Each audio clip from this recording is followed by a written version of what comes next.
How are you guys doing? It's your boy Big Ghost Rider.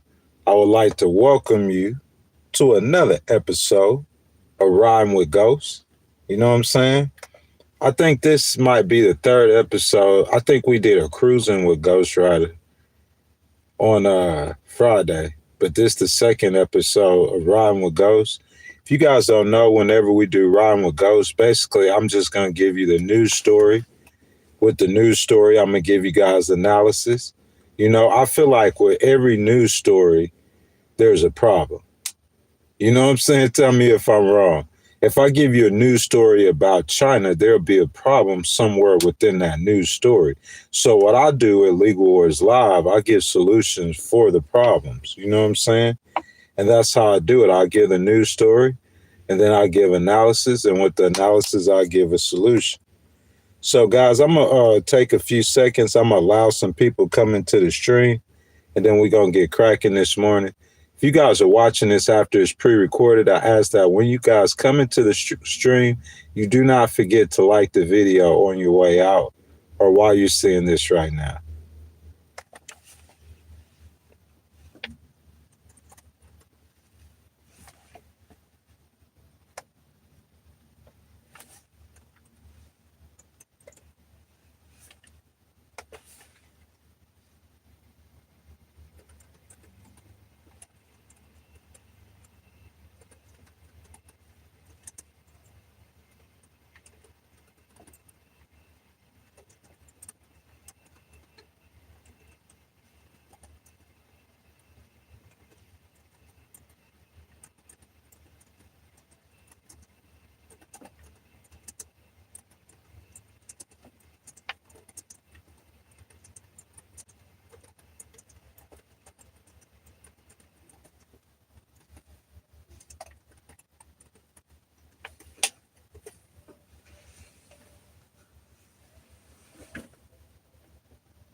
Guys, as y'all come into this stream, I ask that y'all like the video, subscribe to the channel. Make sure y'all hit the notification bell for me.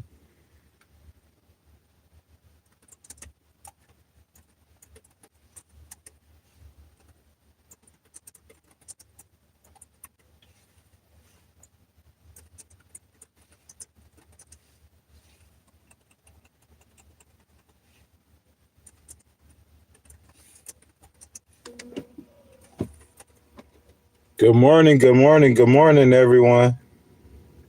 I don't see anybody talking, man. Y'all jump down in the comments. Y'all say hello, say good morning.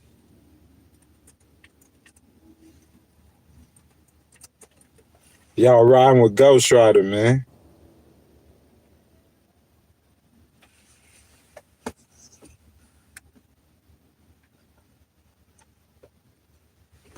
If you have not liked the video, I ask that you double tap the video, subscribe to the channel. Make sure y'all hit that notification bell. This morning, we're going to be talking about Venezuela, man. I think it's so important. Like, not to lose focus, the number one business of America right now is definitely the cost of living, affordability. That's something, in my opinion, that I believe President Trump should have addressed a long time ago. But being what it is, there's a lot of things going on in the world, and there's a lot of things that he's gotten to. One thing that I believe that while he addresses for affordability, that he's about to get to is Venezuela and this conflict with Venezuela. If you guys do not know, the Americans have been pursuing drug dealers, I would say the least, foreign drug dealers, been pursuing the cartels. They've labeled the cartels as a terrorist or narco-terrorist organization. So that's what we're going to talk about this morning. What I'm finna talk about is a war in Venezuela, a war in the Caribbean. You know what I'm saying? We're on the brink of that, guys. 5 ways to win without American troops. So as I said before, guys, I don't see any of you guys participating, none of you guys in the comments. If you guys have not liked the video, I ask that y'all double tap the screen for me, like the video, subscribe to the channel. Make sure you guys hit that notification bell, guys. I'm going to go ahead and get it cracking, all right? So I want to start off by saying this. President Trump, he must get ahead of this because we are on the precipice of war in the Caribbean, man.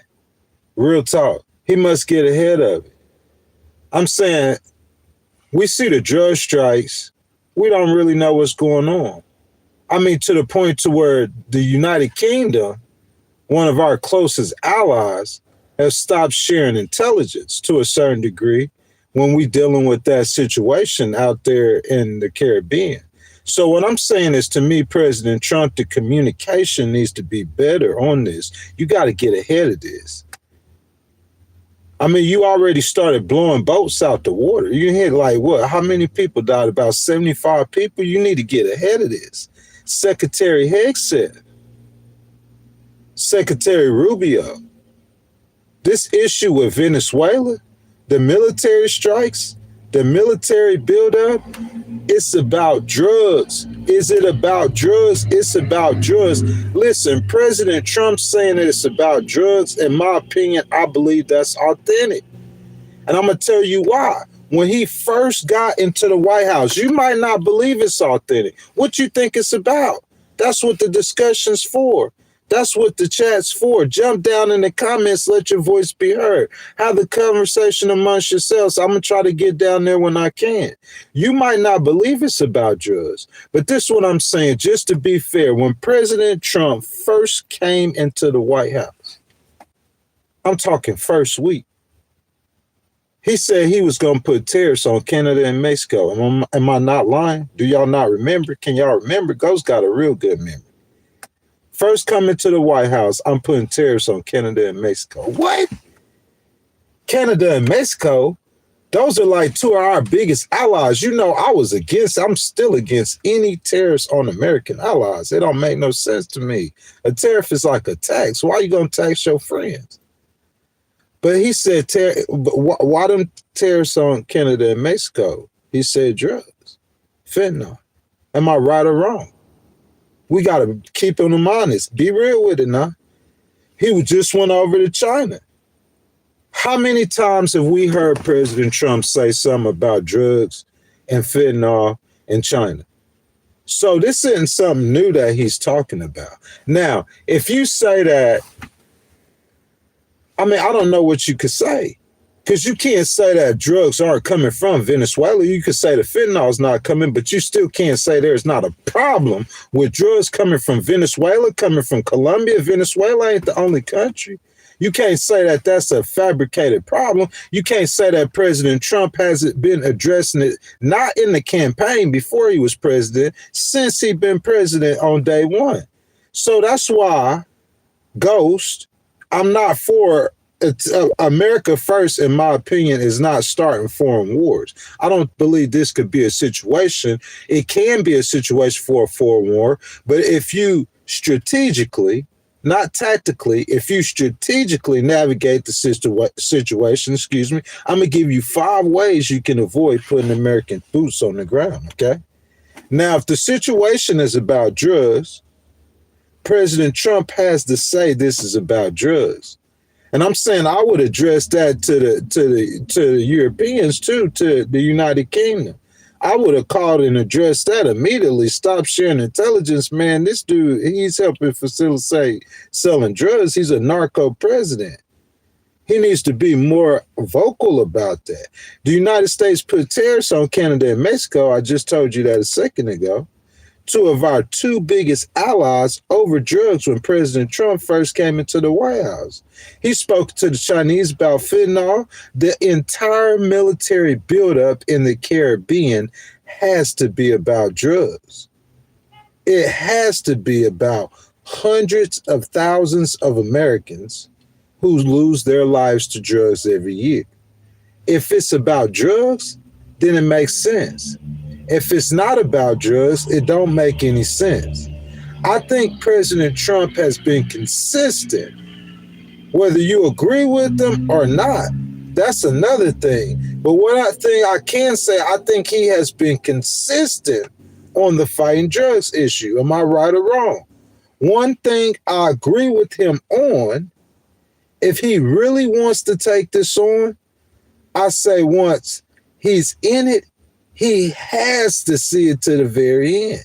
Because if your argument is that I'm trying to combat drugs, and then you start trying to combat drugs, and then, you're not able to finish it, what's that saying to the drug dealers for the purpose you're fighting for? You got to see it to the end. The Venezuelan president, the Colombian president, and others are at least complicit. That's factual. They're at least complicit in the billions and billions of dollars the cartel is raking in off the drug trade. What I'm trying to say is if the leaders of these South American countries aren't standing against the cartels, the number of drugs pouring in the U.S. won't ever slow. I think that's the goal, is to get the number of drugs to slow. You're never going to stop it. Ronald Reagan, Nancy Reagan, that first war on drugs, they taught us that you're not going to stop the drugs from coming in, completely stop it. You're trying to slow. You're trying to cartel that 300,000 deaths. You know what I'm saying? I think President Trump, he noticed, though. So this is why he's targeting Maduro, who's the Venezuelan president. I'm thinking the hope is, if they can challenge him and possibly even remove him, it will send the strongest possible signal that the United States is not playing about these drugs. And it will force these other corrupt South American governments to finally stop taking money from drug organizations. Now, President Trump has said the Venezuelan president wants to talk. But I think that would be counterproductive to the mission. You can't give a voice to a drug dealing, corrupt president. He's just going to sell you what he must sell you, and nothing will ever change. President Trump, I know you can't fall for that. That's the whole okie doke, man. You saying he want to talk. I'm saying when you go talk to him, what he going to say? He going to say everything that he needs to say that you think that he needs to say. I think that's counterproductive, man. I don't think that's going to solve the problem. I think a quick removal of that Venezuelan leader. And the reasons should be the facilitating of narcotics, and due to the corruption, he's not a fairly elected leader. He's an illegitimately elected leader. If the messaging is right, here's another thing. You can build a coalition and never have to put one boot on the ground to manage this conflict. Now, guys, to this point, all you hearing is ghosts giving you opinions, analysis. I'm going to get to some news in a second, but just giving you some analysis of how I feel like President Trump should handle this situation. Me personally, to this point, everything he's done, from knocking the boats out the water to the aircraft carrier, the build up, everything he's done to this point, I'm not against it. But I'm saying the second you put, now the CIA is something different. Special forces is something different. You know what I'm saying? You got to get the intelligence to know what's going on. But I'm saying the second you put U.S. Marines or U.S. soldiers on the ground in Venezuela to fight a fight, any kind of war or fight, I'm going to be against that. That's when you're going to see ghosts turn against the situation. But like I said, if you manage it correctly, I'm going to give you 5 ways. You will never have to put a boot on the ground. See, the Venezuela leader, he's brought up Libya and he's brought up Afghanistan. Afghanistan was an epic failure. Look how many boots we put on the ground in Afghanistan. How many lives we lost in Afghanistan. But you're saying Libya, how many American boots went on the ground in Libya? That's the goal. President Trump, you compare President Obama saying he was a war president, what he did with Libya and Gaddafi. But he never put an American boot on the ground. That's going to be key.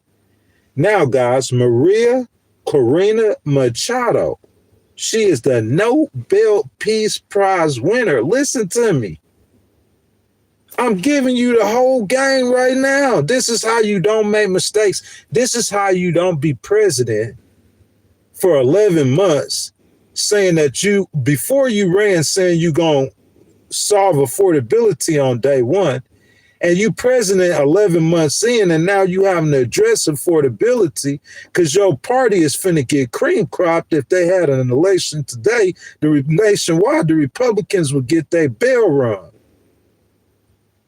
This is how you don't have to backtrack in the problem, man. He has good ideas, and his good ideas lead to tactics. I'm telling y'all, go. You're not going to hear this nowhere else. Go's figuring it out. President Trump has good ideas, okay? Or maybe, who knows? Maybe it's Secretary Hegseth. Maybe they brainstorming. Whoever, however they're getting to their conclusions. It's a good idea. They have tactics, but they don't have strategies. They don't have plans. What I'm saying, here's a plan for Venezuela. You have a Nobel Peace Prize winner. What's the chances? Of all the nations in the world that you would want to remove a leader from, the same time within months of you doing a military buildup, you have someone in that country who has won a Nobel Peace Prize. What's the chances? You have to take advantage of that. Maria Corina Machado, the Nobel Peace Prize winner, she's Venezuelan. And she in starch opposition to that Venezuelan dictator. See, now you got Ghost thinking. So Ghost send back, okay, we got a problem with this guy with the drugs, whatever reasons you want to remove him. I'm talking about the strategy. How do you get this done without American boots getting on the ground? Because American boots get on the ground, President Trump, I think that's going to be a problem for you politically. It's not no think. I know that's going to be a big problem for you politically. I'm not waiting for CNN to tell me. I'm not waiting for Fox or MSNBC to tell me. Right here in this BMW, you rhyme with Ghost Rider and Big Ghost telling you. Real talk. That's going to be a big political problem if boots or a war, any kind of war, conflict like that. Y'all tell me if I'm wrong. Y'all get down in the comments and let me know. In South America, another war, American war? Nah, that's not going to work. You're going to have to do this without putting boots on the ground. You can't talk to the man. The man a drug dealer. He corrupt. And what I'm saying, besides all of that that's going on, that I just told you, all that's going on, you have the Nobel Peace Prize winner. Yeah, the one they skipped over President Trump for Miss Maria Corina Machado, who is a Venezuelan, who is just like Ghost. She's fighting for her people. She's fighting for the people of Venezuela. She's a people's champ. She's a Nelson Mandela type. She a Martin Luther King type. She a Nobel Peace Prize winner, and she already there. If she won the Nobel Peace Prize, what that tells me is the Europeans and other people in the world, they are wrecked. They know her and they like her. They gave her that prestigious prize over President Trump. President Trump has spoken to her on the phone before, and I say he needs to come out publicly. You saw you gotta listen, man. Ghost be knowing what he talking about. You need to get ahead of this, man. Don't let it get ahead of you, man. If you haven't liked the video, I ask that y'all like the video, double tap the screen if you're on a cell phone, subscribe to the channel. Make sure y'all hit that notification bell, man. What I'm trying to say is that President Trump, you need to come out publicly and you need to endorse Miss Machado and her efforts in Venezuela. Why wouldn't you? I'm saying if you didn't have in my mind, I'm thinking you having this military buildup and you doing this because of her. Who wouldn't think that? Y'all don't think that? I'm saying if you didn't know the facts, you would think that it's because of her. Oh, she represents liberty and freedom for the Venezuelan people. Oh, well, we're American. And what do we represent? Oh, I think we represent liberty and freedom. Oh, well, we're going to go help her. We have done this across history.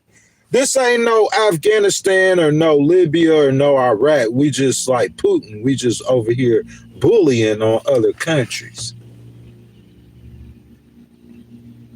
See how that goes? You got to get ahead of that. That's why you need to have people on your team like Ghost, because I'm going to be able to see ahead of that. That's what Putin going to say. Oh, man.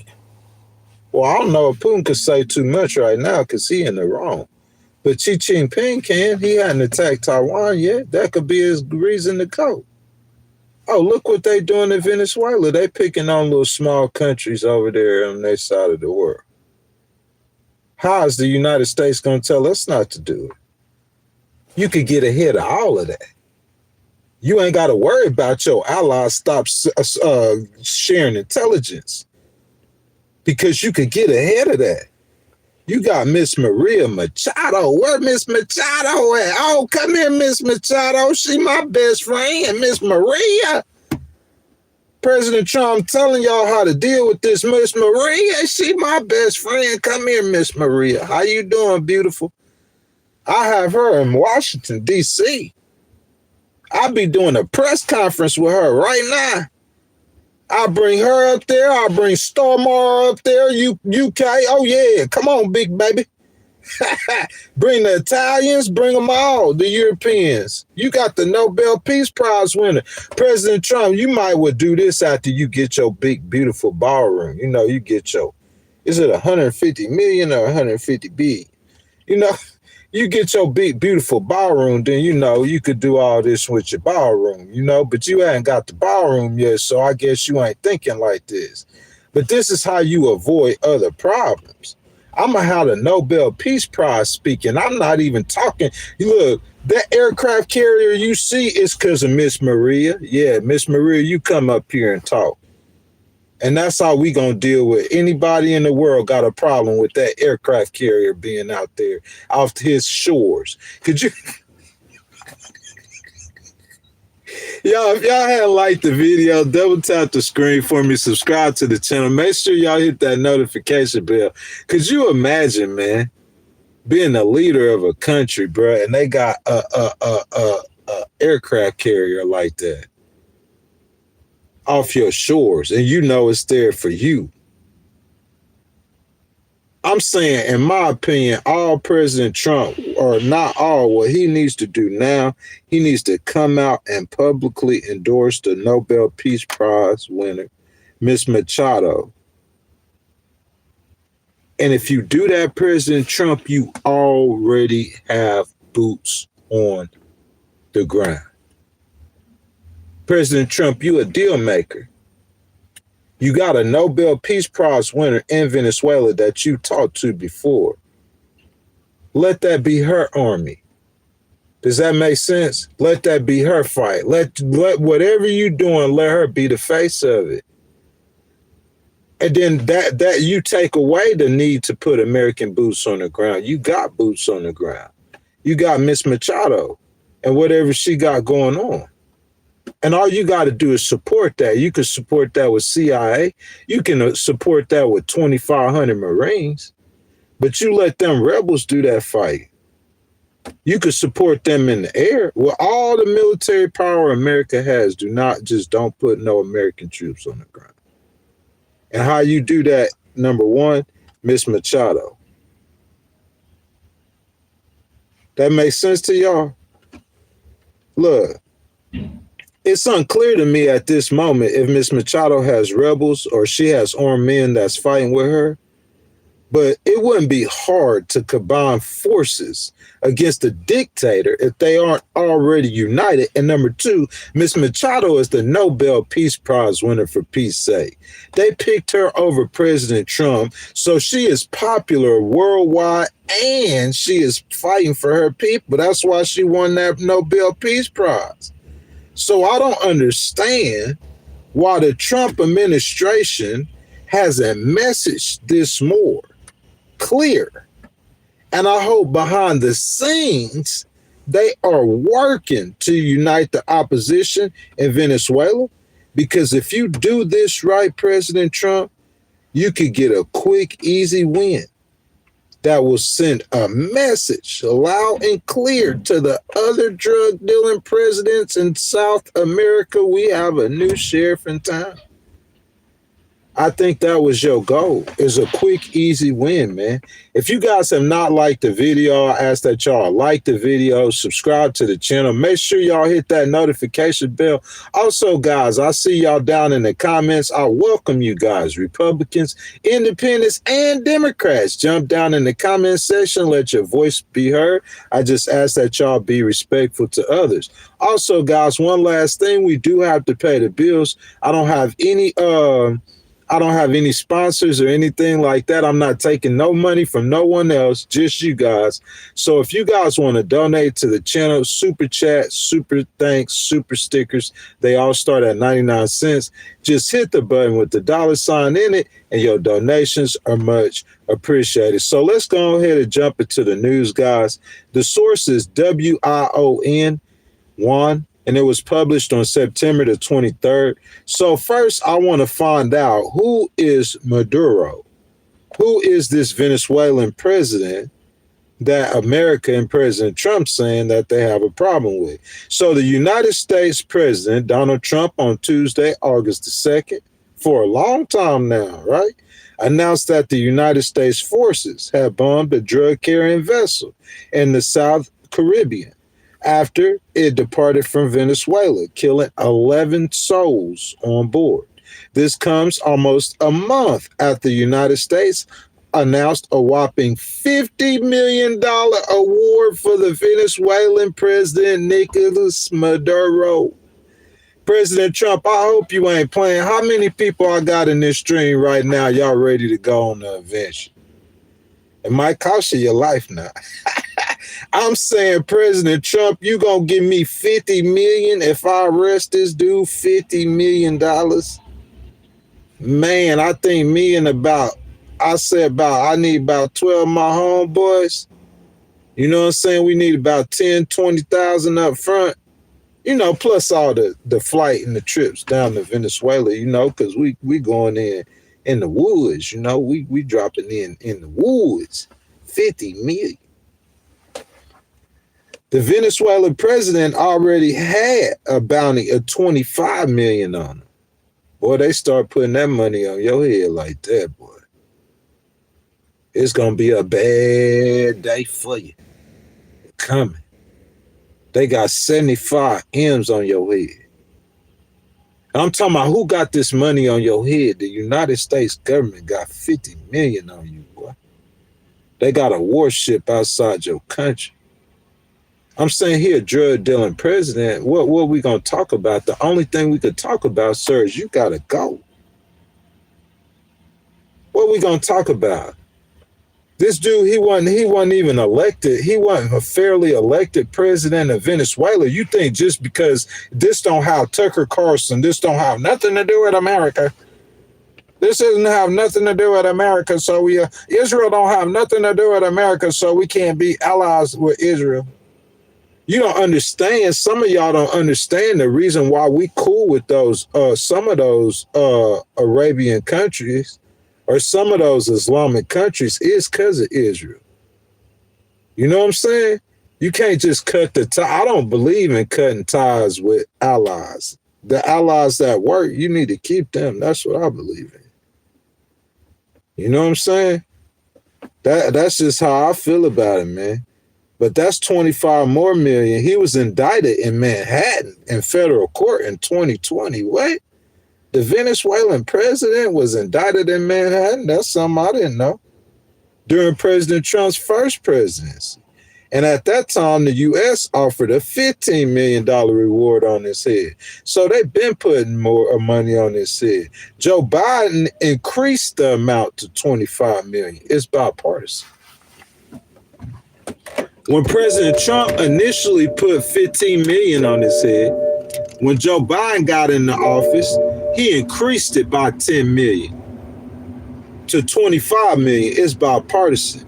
While Maduro continues to claim that he's not involved in drug trafficking, why do American leaders want him to face the U.S. justice system? And who is he? You know why, guys? Because he a drug dealer. For some reason, whatever the reason is, God got the attention on this Venezuelan president who is a drug dealer. And what I'm saying is, if you for him or against him, if you for them both getting knocked out the water, if you against that or not, it's about right and wrong. And what's right and wrong is the dude selling drugs, is he complicit to selling drugs or not? You could say it's not fentanyl and it's not killing 300,000 Americans. Whatever you want to say about the situation, that's on you.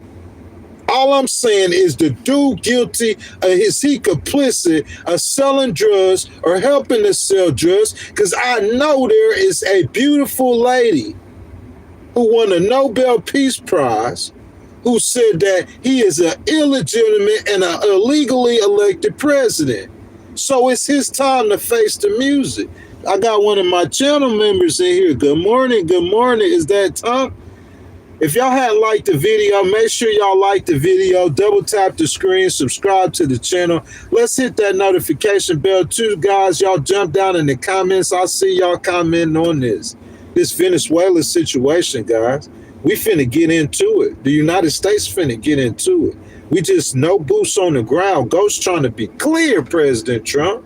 So I won't have to come out here. You calling your people raging lunatics. He called that to Marjorie Taylor Greene. How many of y'all heard him say that? He said she was a lunatic. These people who support you, President Trump, you won't have to come out and call Ghost a screaming lunatic if we just do the right things from the get-go. He be having tactics. It's like his ideas, and he float them ideas, and them ideas are tactics. Tactically, we gonna knock this drug boat out the water. It's a good idea. You just, hey, how much drugs you done put out, but you're not stopping the problem. That's not planning, strategy, long term. You gotta realize this before you go in this situation. First thing we gonna do, we gonna look at who this drug dealing president is, okay? Because this is bipartisan. President Biden came into the White House and he increased the amount of money on the man's head. So it's bipartisan, okay? So y'all going after President Trump, they just don't communicate good enough. He not talking good enough and explaining what's going on.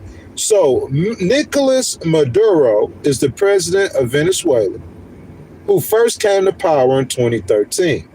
He was a key figure in the country's socialist political movement known as Chavismo, named after his predecessor and mentor, Hugo Chavez. A lot of us heard of Hugo Chavez. Born on November 23rd, 1962 in Caracas, Maduro came from a working class background and began his career as a bus driver before entering politics through union activism. He rose through the ranks of the United Socialist Party of Venezuela to the top position that he holds today. Maduro was chosen as the third president of the National Assembly. From 2005 to 2006, he became the 24th vice president and served from 2012 to 2013, and also served as the Minister of Foreign Affairs from 2006 to 2012. When Chavez died of cancer in 2013, Maduro was named his successor and narrowly won a presidential election later that year. Y'all pay attention now. Maduro's presidency has been marked by deep political and economic crisis. That's what Miss Machado is over there protesting.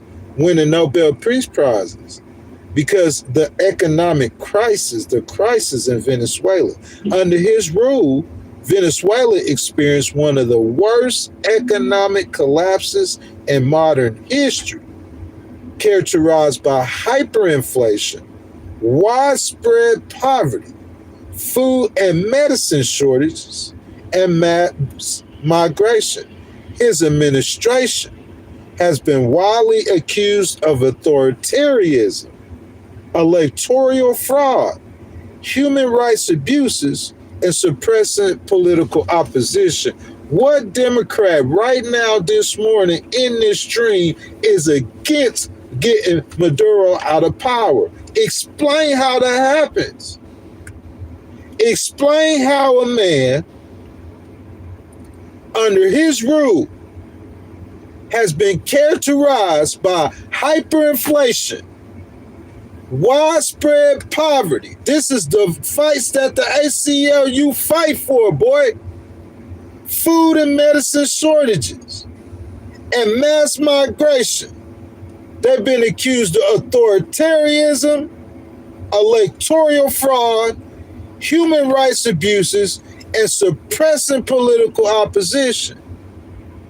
It should be bipartisan. We should all be on the same page about this. That's what I'm saying. The way President Trump, he be moving, man, it be like this is an issue to where if you tell this story for what it is, it's bipartisan. You could do it with Congress. You could do it 1,000 different ways. Why just go out there and just start knocking boats out the water? Okay, I knocked a bunch of boats out the water. Okay, so that was your tactic. But I'm saying now you got to get a strategy. You got to get a plan. What's the plan? You got all these resources. You spending all this money, all this military hardware, President Trump. What's the plan? Why not go to Congress? I'm saying it'll be bipartisan. Look at what the man's doing. You just got to tell the story. I'm saying if I'm president, the day the United Kingdom said they want to stop sharing intelligence, I'm like, oh, no. What you what you stop sharing intelligence with your partners for? Oh, you stop sharing intelligence. This is how Ghost would be if Ghost was on your team. Oh, you stopped sharing intelligence because of widespread poverty and food and medicine shortages and mass migration. You stopped sharing intelligence over authoritarianism president, electoral fraud. He's a fraudulent, illegitimately elected, human rights abuses, and suppressing political opposition. Is that what you stopped sharing intelligence with? Despite these allegations, Maduro has remained in power, allegedly due to his control over the military and key institutions. What do you call him? He's a dictator. You say, okay, Ghost, I hear all that, but tell me why Nicolas Maduro is wanted in the United States. You said he got indicted in Manhattan? The Venezuelan president? While countries like the United States and members of the European Union have questioned the legitimacy of his leadership and have accused him of rigging the 2018 and 25 elections. Two of them, rigging them. He's illegitimate. Do we care about right and wrong? We not the world's police. What excuses you gonna have for us dealing with this problem? If you don't deal with them problems become bigger. This on our doorstep. Yeah, I have no problems with dealing with the problem. You just can't put American boots on the ground. That's going too far. Other nations such as Russia, China, Iran, and Cuba support him. So he's got support of the access of evil or your enemies. He a big eye. Yeah, President Trump, I don't never even say this, but President Trump said that the dude released prisoners. He emptied his jails into America. What? Man, that man need to be slapped in his mouth. He did something like that. Imagine if we go get all the worst people in our society and we dump them into your country. That's like an act of war, kind of. That's why you got to understand President Trump saying this as a regular person, not like a politician with political ties and knowledge and all this stuff. Just a regular person. Yeah, man. Like, I don't know what's going on. The U.S. called him the biggest drug trafficker. So you think all this stuff about him is a lie. All the people who was against the Venezuela situation, you against U.S. military intervention in Venezuela, you think everything they saying about him is a lie. The United States calling him a drug trafficker, you believe the United States is lying on this Venezuelan president. So what? See, that's what I'm saying, guys. Y'all got Miss Machado. She the Nobel Peace Prize winner. She from Venezuela. If you got her speaking, if you got her telling the story, she is one of them. She is a Venezuelan, and she is a Nobel Peace Prize winner. She goated. Let her lead this charge.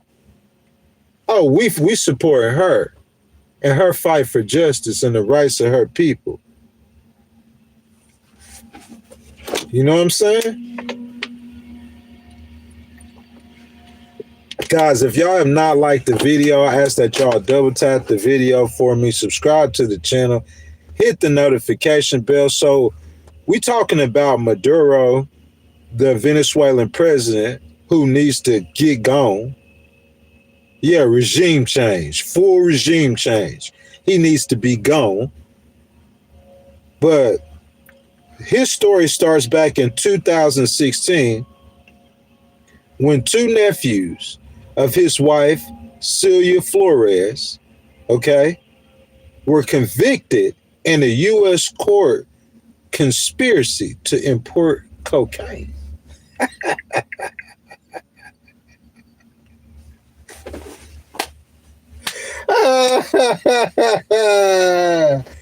Efrain Antonio Campo Flores and Francisco Flores de Freitas were convicted in a U.S. court for conspiracy to import cocaine. And these are two nephews of his wife. His wife's nephews were convicted in America. We talking about the Venezuelan president. How many people knew that this morning? I didn't know that. And I know most of y'all didn't know that. So I'm saying, whose problem is it? President Trump know this. Secretary Rubio know this. Secretary Hegseth know this. Vice President Vance know this. So I'm saying, if the American people have a problem, or they questioning me and my action in Venezuela, oh, guys, you can't act like the American people know, because the American people don't know. You got to get ahead of these stories, man. Oh, yeah, here's what's going on, Ghost. Like, the wife, two of her nephews were convicted for selling cocaine. And yeah, it's alleged that some of the drug trafficking proceeds had helped fund Maduro's 2013 presidential campaign and possibly the 2015 parliamentary elections. See, another thing that's happening is that he's getting his money from America, y'all. I'm saying Maduro is getting that drug money from America. Listen, let's just say, there's something happening in Peru. Hypothetical situation. The Peruvian president, he's selling dope. But he's selling his dope to China. And his dope then killed over 300,000 Chinese people in a year. And he dumping his jails into China. I'm saying, if he was doing it to China, it's still not right. Am I right or wrong? But if you're saying, oh, we can't be the world police, I could kind of understand that. It's a balance to the situation. Even though that president would be a drug dealing president, where his children or his wife's family members, nephews, were actually convicted of selling dope in my country. See, if it happened to China, that's one thing, but I'm saying they are selling the drugs in America. How does that not give President Trump the authority to do something about that? You just got to tell the story right. I'm saying they was convicted. His wife's, was it the nephews, right? Were convicted of selling cocaine in America, and that they saying that some of that money that they made off that cocaine sale helped fund his 2013 elections and possibly the 2015 parliamentary elections.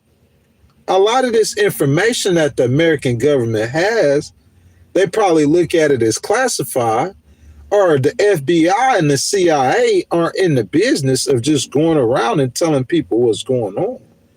But I'm saying this guy is making money off of selling dope in America. He is personally, and was caught. And they said that they thinking it helped him become president. The nephews reportedly used the presidential airport terminal regularly, highlighting their close connections to the Venezuelan government. After their arrest by the U.S. Drug Enforcement Administration in 2015, Maduro condemned the operation as an imperialist attack. An imperialist attack. So y'all think that America is just picking on Venezuela? So I'm watching CNN and I'm hearing them say, Maduro says, don't let this be a Libya or Afghanistan. And I don't know what's going on. I'm saying you seeing them big aircraft carriers and they off the coast of Venezuela, and you looking at that situation, and that situation don't look pretty for Venezuela at all. You feeling that? So I'm saying, man, he already blowing boats out the water, man. I'm saying he over there ruffling his feathers with Venezuela. What's really going on? This what's really going on. Ghost breaking it down for you today. I've been telling you he a drug dealer, but I'm breaking it down for you, man. Not only he a drug dealer, he's selling his drugs. He getting his money from selling dope in America. You could say, oh, it's not the 300,000 deaths, those for fentanyl. I don't care if he killing 30 people in America. And he not just a drug, he the president. Y'all missing something. You want to allow, listen to me, you got to feel me on this. You want to allow crime, the cartel, to run a country. He might not be in a cartel, he got his own cartel. He the president, bruh. Imagine if President Trump, y'all think of all the problems that we have with our president, with President Trump, right? But I'm saying, what if you found out that Don Jr. and Don and what's his name and Eric, they over there in China selling drugs in China. They selling heroin in China. You feel that? Hey, what if you found out that Don Jr. and Eric selling heroin in China? You feel that? I'm saying that would make you get a whole different perspective on President Trump, right? Well, I'm saying that's basically what this dude is. He don't have to be. He got his own cartel. He got his wife, and his wife got the nephew selling dope in America, getting money, funding campaigns. I'm saying this dude ain't just if you miss the cartel, you supposed to be going after the cartel. You don't get all of them. You miss somebody in the cartel. This dude is the president of Venezuela. I heard them talking about how big Venezuela is, man. Venezuela, they said bigger than Texas. It's a pretty big little country down there in South America. And he's the president of it, oppressing his people. We'll never. I'm gonna get to that Nobel Peace Prize winner, because she, to me, is the key to all of this. She should be the reason President Trump and them are down there. Besides him being convicted, his nephews are selling drugs in America. That man, wow. That's how they view America. He gonna come up here and sell his nephews and them. They up here selling cocaine. They popping in New York, right up the street, right up there in New York, up the street. They up there popping, selling cocaine. This dude, the president of Venezuela now. His nephews up here selling cocaine, got it popping, boy. You feel me? They making so much bread. They funding old big president. They funded his presidential campaign back in Venezuela with the drug money. And then, once the Venezuelan president win the election, President Trump saying he getting this from somewhere. He not down there knowing. I guarantee you the CIA and them, that's where he getting this from. They up there opening up their jail cells, letting their prisoners loose in America. That's how he thank him for selling. I'm saying the dude, like, he really don't like America. He look at America like suckers or something. You feeling that? Y'all feeling that? Like, I'm going to come sell the dope up here and get money, and then I'm going to open my prisons up and let them in your country. Like, he trying to make America worse. Maybe if I open up the prisons and let all the Venezuelan gangs in, because I'm the president, you know, with my nephews and stuff, I got that connection with the Venezuelan gangs. Because they up in here, you know, that you let the gangs in the street. Now I got Venezuela. It's like, you know, if I'm connected with the gangster disciples, anywhere I could go, but outside of America, where you seeing gangster disciples? What I'm saying is, outside of Venezuela, he ain't connected with the streets like that. He could sell the dope in Venezuela. He can't really in America. He couldn't move. But if I let the prisoners loose, then that means my two nephews or my wife's nephews, they got connects on the streets, on the ground, while they selling that cocaine. He trying to set up a whole drug flip on the cartels, flip on it being complicit to it. He himself is trying to set up a drug dealing operation in America. This the Venezuelan president is trying to set up a drug dealing operation in America to where he could fund everything he's doing in his country. And he's selling cocaine to our children. You can't make this up. President Trump and them ain't never going to tell you the story like this, but I'm sitting here reading it. This is what's going on. Just like that. I'm going to tell it to you just like how it is. Break it down so we can understand. It's unbelievable. High-ranking Venezuelan officials include this Dodad, Cabello, and former Vice President Tariq El Asami have been sanctioned by the U.S. for involvement in drug trafficking, corruption, and links to terrorist groups like Hezbollah and Iran's Quds Force. Bro, I'm talking about not only are they, it's like they like enemies. They like whole enemies. Like real talk, bro, they hooking up with Iran and Hezbollah. He trying to make billions or millions from selling dope off of America. This is the president.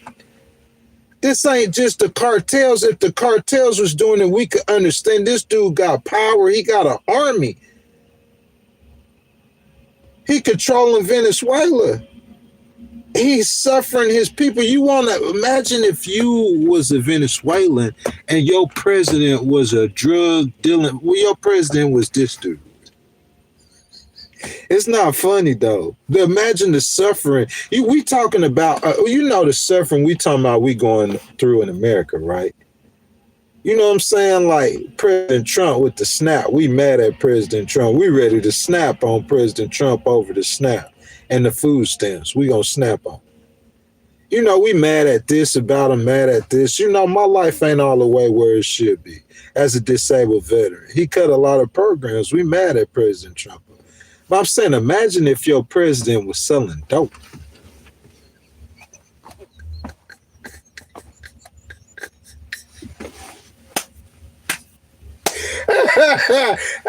he building a drug dealing network in America, boy. He got that cocaine popping. That cocaine.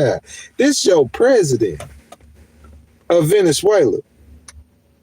You know how many people he's stomping on and getting knocked off and doing. He just an ordinary, just a mob. Why would he be any different than a cartel leader?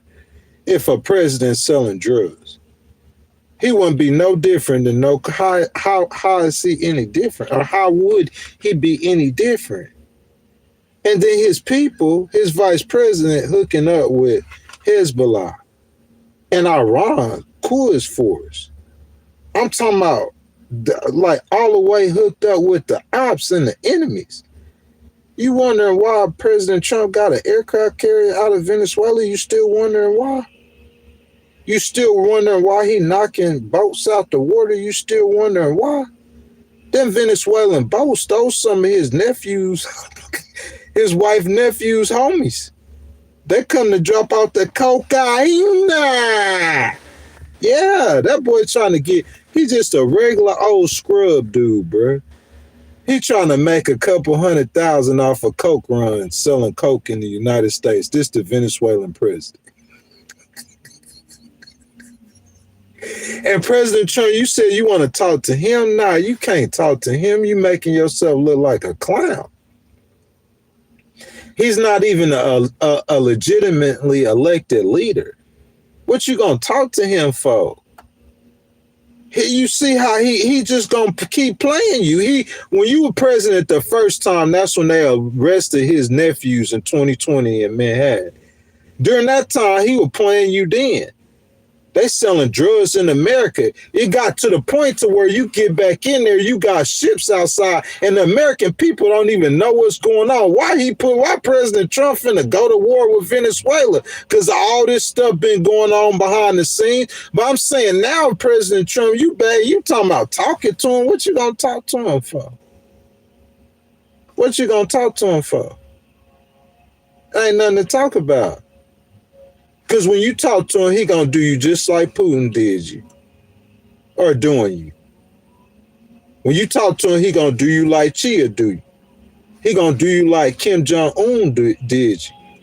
Y'all know Kim Jong-un, he played President Trump with all them meetings, and he ended up getting a nuclear weapon. Anyway, he didn't get one under Barack Obama, did he?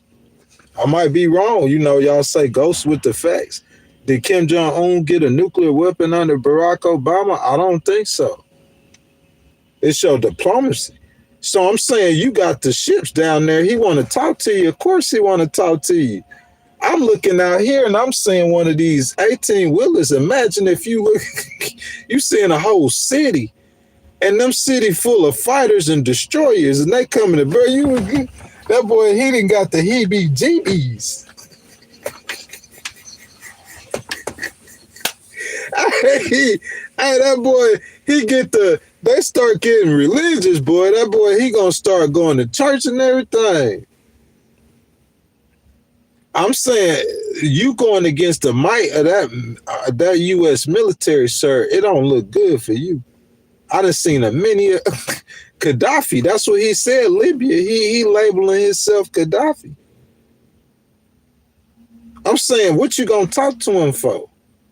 You know he gonna tell you everything you want to hear, President Trump. They do you just like the females do you, trying to play you for your money.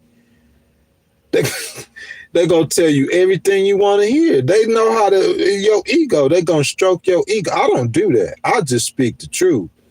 You ride with the truth or you don't ride, that's gonna be against you. You gonna get hurt in the end.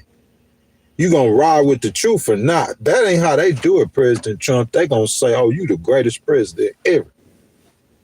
Oh, yeah, President Trump. Yeah, President Trump. I'm sorry. We going to start selling drugs immediately. I fire all my people. I put my people in jail. We start selling drugs immediately. Prata. He going to say whatever you want him to say. And then he going to, instead of his nephews, he going to go get his brother children. He going to get somebody who ain't in his family. And he gonna be running that coat. Why not? Oh, we want to go to Manhattan. And then we go to Chicago. Yeah, that's in Chicago or L.A. He gonna be running that dope straight from he a drug dealer. You didn't put you didn't put they playing battleship, literally, with real battleships. You didn't put the pieces in position, bro. You can't talk to them. It ain't nothing to talk about.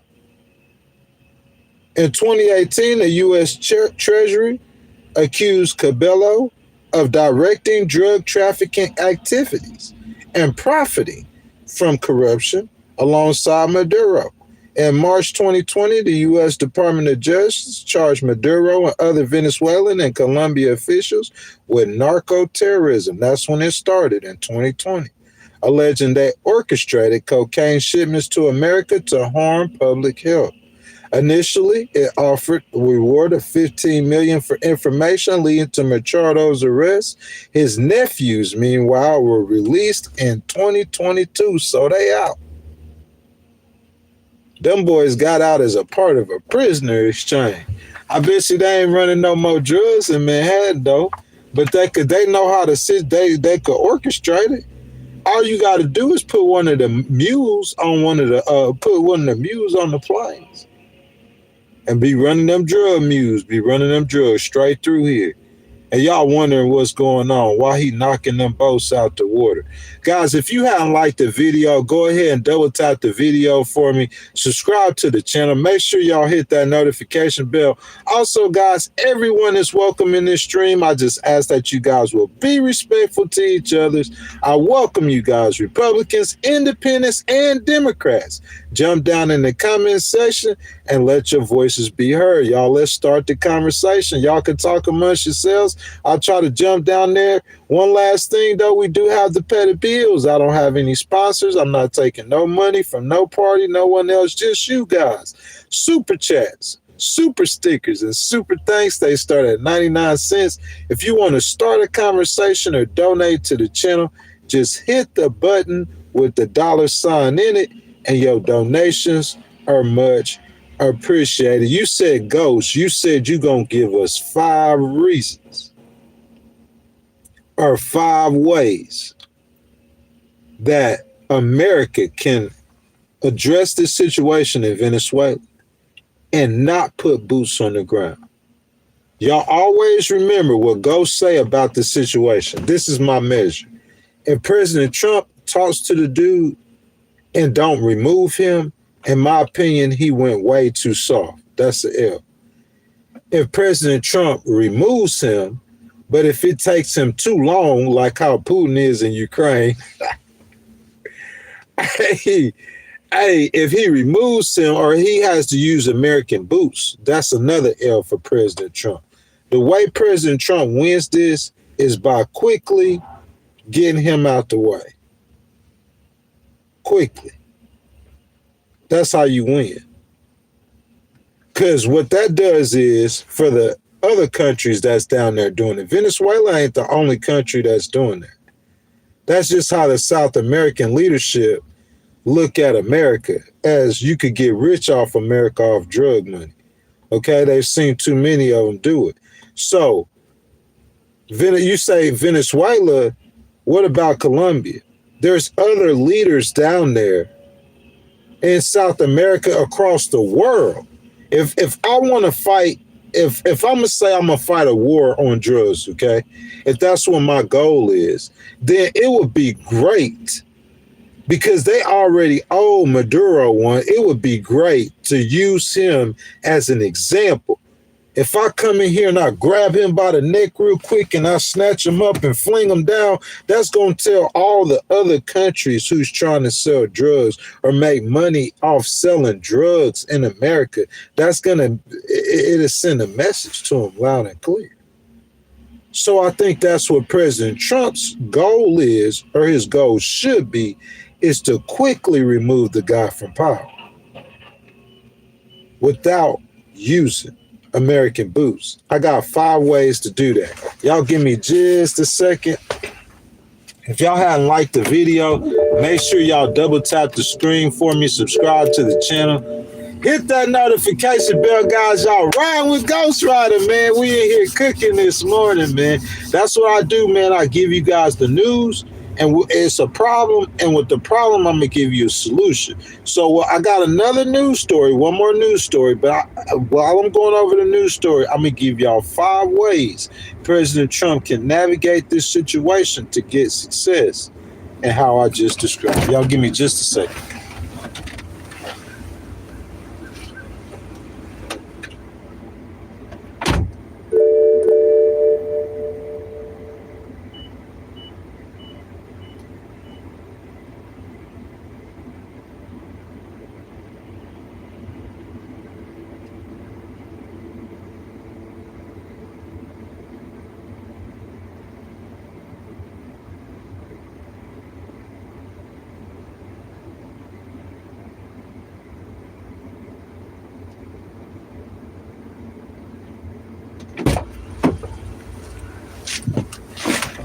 So guys, if y'all follow the content, man, y'all know, we was doing the We the People tour. Just finished that tour.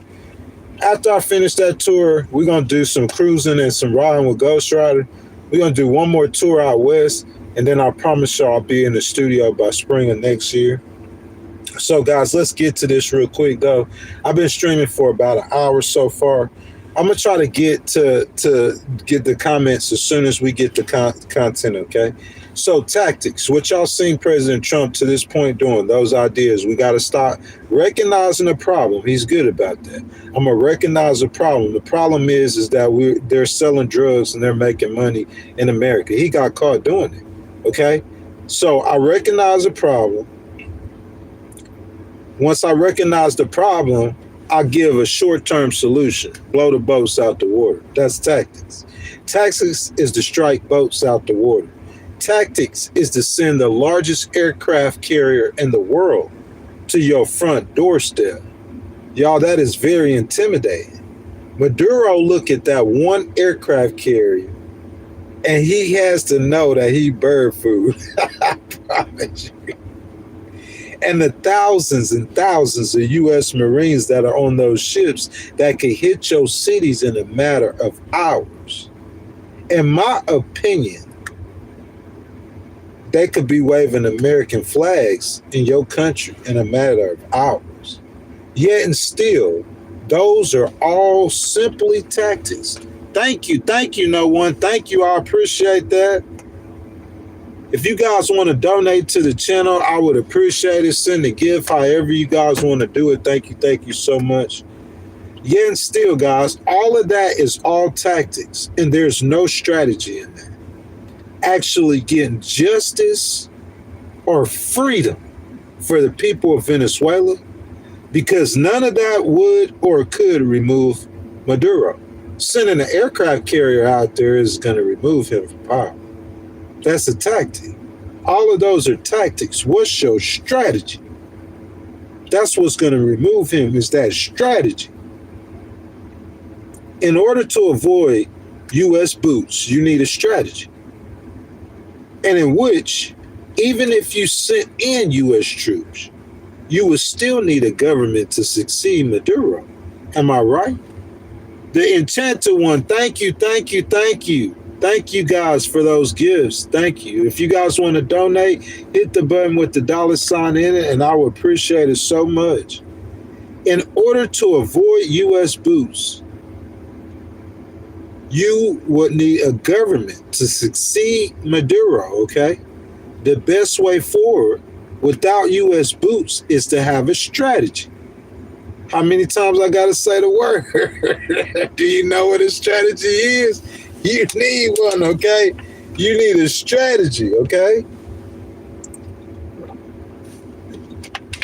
In which the U.S. coordinates with defectors from inside Venezuela so you can get the smoothest of an unsmooth transition and not have random gangs controlling the country like we've seen in Haiti.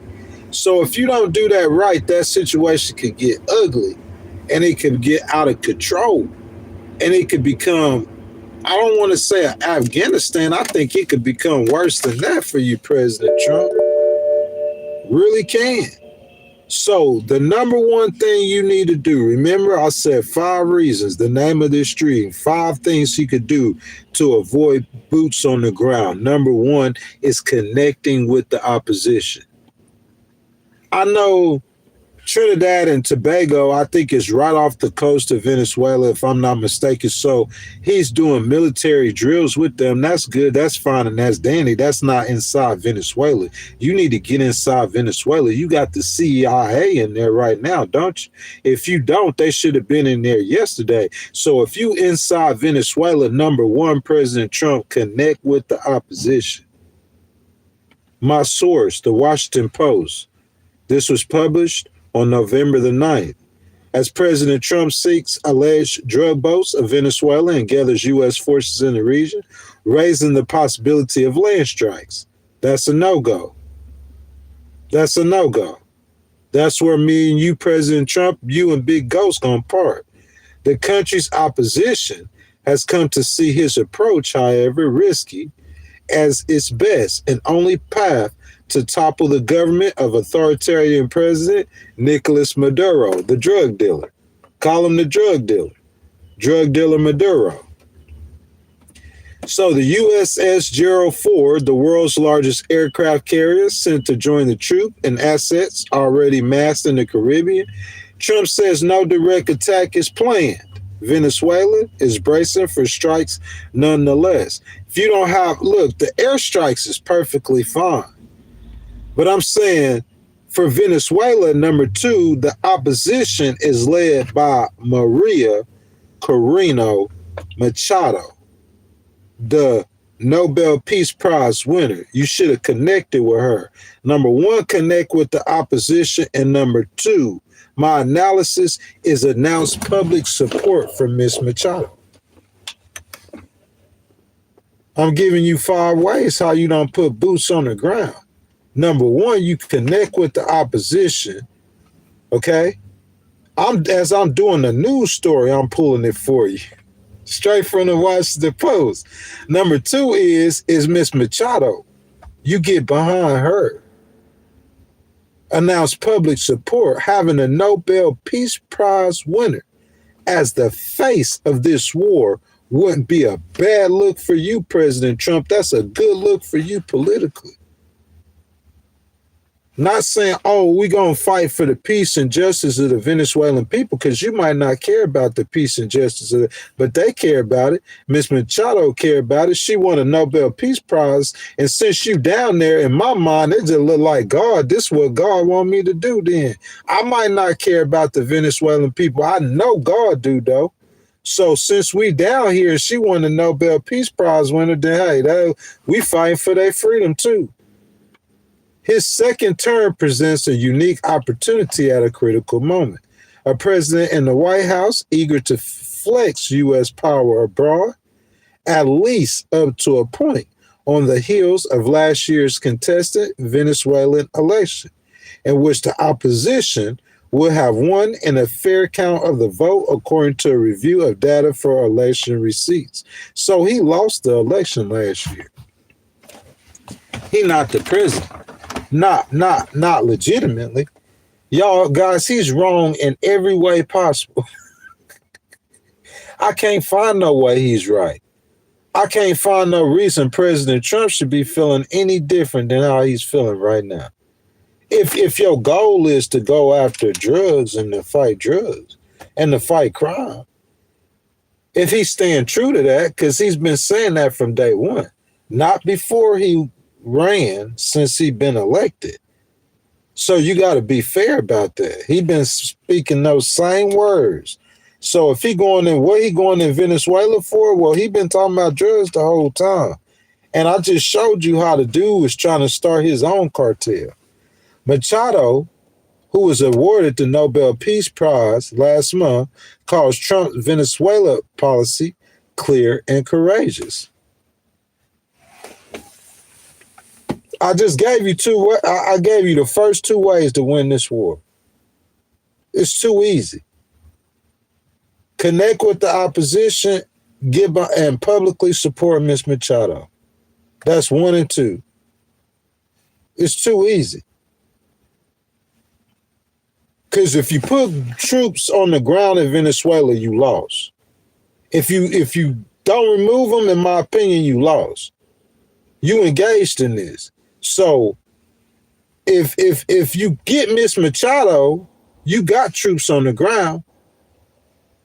She your troops.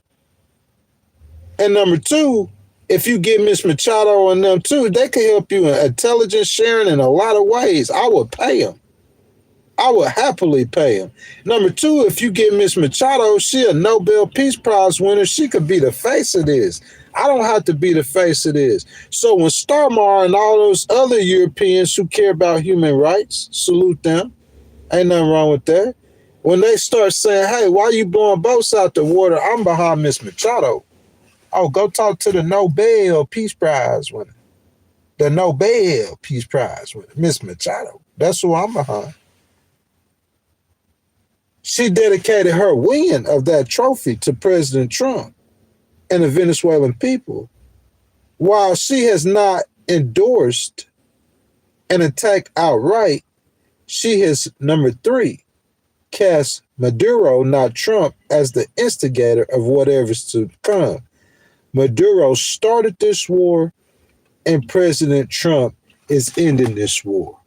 Start messaging or getting ahead of the PR. Don't let the press tell the story. The press telling the story right now. Oh, that's 75 people. He done blown 14 boats out the water. 75 people, 79 people died. You don't even know. See, and then you got Fox News, whoever, one of them news, they down there in Venezuela and they doing an interview with somebody. They got one of the boat people die. He didn't die. He died, didn't die. One of his cousins didn't die. And they down there doing the interview. Hey, sir, were y'all down there saying, nah, you know what they gonna say. Oh, no, we ain't selling no drugs. We fish farmers. We farming fish. We got trouts and we got speckled trouts and we fish farmers. We farm fish. We ain't selling no drugs. No. Don't let the media tell the story, bro. You tell the story. You get out in front of that, man. You come out, be leadership, man. If you got too much going on, that's what I'm saying. You need to connect more with Miss Machado. I have Miss Machado at the White House because number three is the messaging. I'm telling you how you don't have to put boots on the ground. Number one is connect with the opposition. That's Miss Machado. Number two is come out publicly and support her. And number three is what she said. Maduro started the war. President Trump's ending it. She's saying it for you. Number three is the messaging. And all three ways before we get to 4 and 5 that I have that President Trump could win this without putting boots on the ground. Y'all know what the common denominator to every one of these so far is Miss Maria Corina Machado. She the common denominator. She the common denominator. She in Miami on Wednesday. She was in Miami. I know you didn't have her at the White House, President. She where at? Oh, Marco, you from Florida, ain't you? Where she at? She where? Miss Machado, you in Miami? So she up in America. She know the work that need to be done, President Trump. You just got to come out. If you finna do something. Oh, well, this ain't no Iran situation. See, with Iran, he just dropped Israel could have done that without America. They just didn't have the bombs. So, because they didn't have the bombs, and Bibi wanted President Trump to drop the bombs, he like, oh, you could come get some shine, some glory out this. Come drop the bombs, you could get some glory out this. American Mike, come show out real quick. That's what America get off of it. You get the glory. Come drop some bombs real quick. This is a different situation. Bibi, you ain't got nobody else who been fighting this war. Then Miss Machado been fighting this war. But you the muscle. So I'm saying you coming in this situation, really, you need to be coming in here with her. Real talk. You need to be lockstep arm. She need to be, you got your other arm. You need to have Miss Machado, you arm in arm. So ain't no Democrat gonna say nothing to me about what I'm doing because that Miss Machado fighting for poverty and free, all that stuff Democrats talking about. Miss Machado fight for that. I got Miss Machado arm in arm. Oh, Starmar. Oh, I know y'all did. Y'all over there. Y'all kind of like liberal too over, Europe. Yeah, yeah. Okay. So yeah, didn't y'all give her the Nobel Peace Prize? I got Miss Machado with me, arm in arm. Yeah, Miss Machado. That's who you need. That's how you gonna win this war. That's how you win with Miss Machado. I'm giving you 5. I gave you the first 3, but Miss Machado is all you need. Gathering. Finally, this is happening.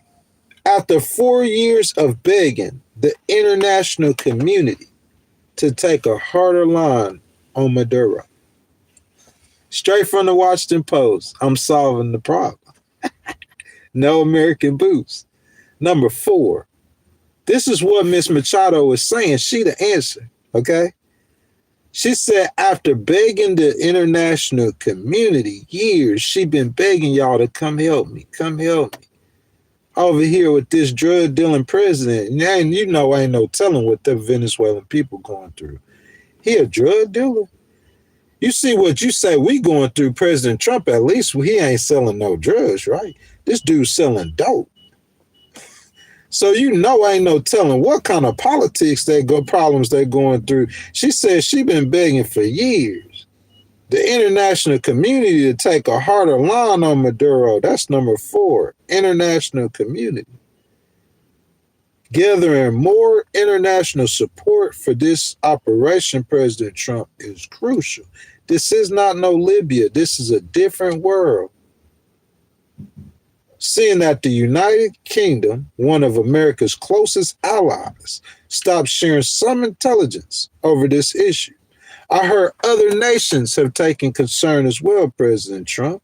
I think bringing this to the United Nations, if you don't want to go that far, Miss Maria is your wild card. Let her be the face of this. That's going to kill a lot of that. Miss Maria crying out for help. Maduro started it, President Trump gonna finish it. Miss Maria crying out for help. And here come President Trump and his red tights. Here come President Trump in the red tights.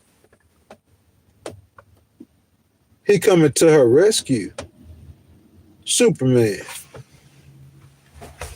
President Trump, the Superman, coming to her rescue. That's how that's going to be looked at. Instead, you getting looked at how he trying to make you get looked at. Like how you went at Libya or Afghanistan, a bully. That's how he going to try to make you get looked at like a bully. That's what he's saying. Oh, well, Putin can't really say too much because he was a bully too, but he's saying, hey, he talking about what we doing in Ukraine, President Trump. What you doing in Venezuela? But what about Chi? Because Chi ain't went and attacked Taiwan yet, so Chi could be like, hey, you saying that I don't need to attack Taiwan? Look at what you're doing in Venezuela. See, you don't have to get looked at like that. You just got to know how to move.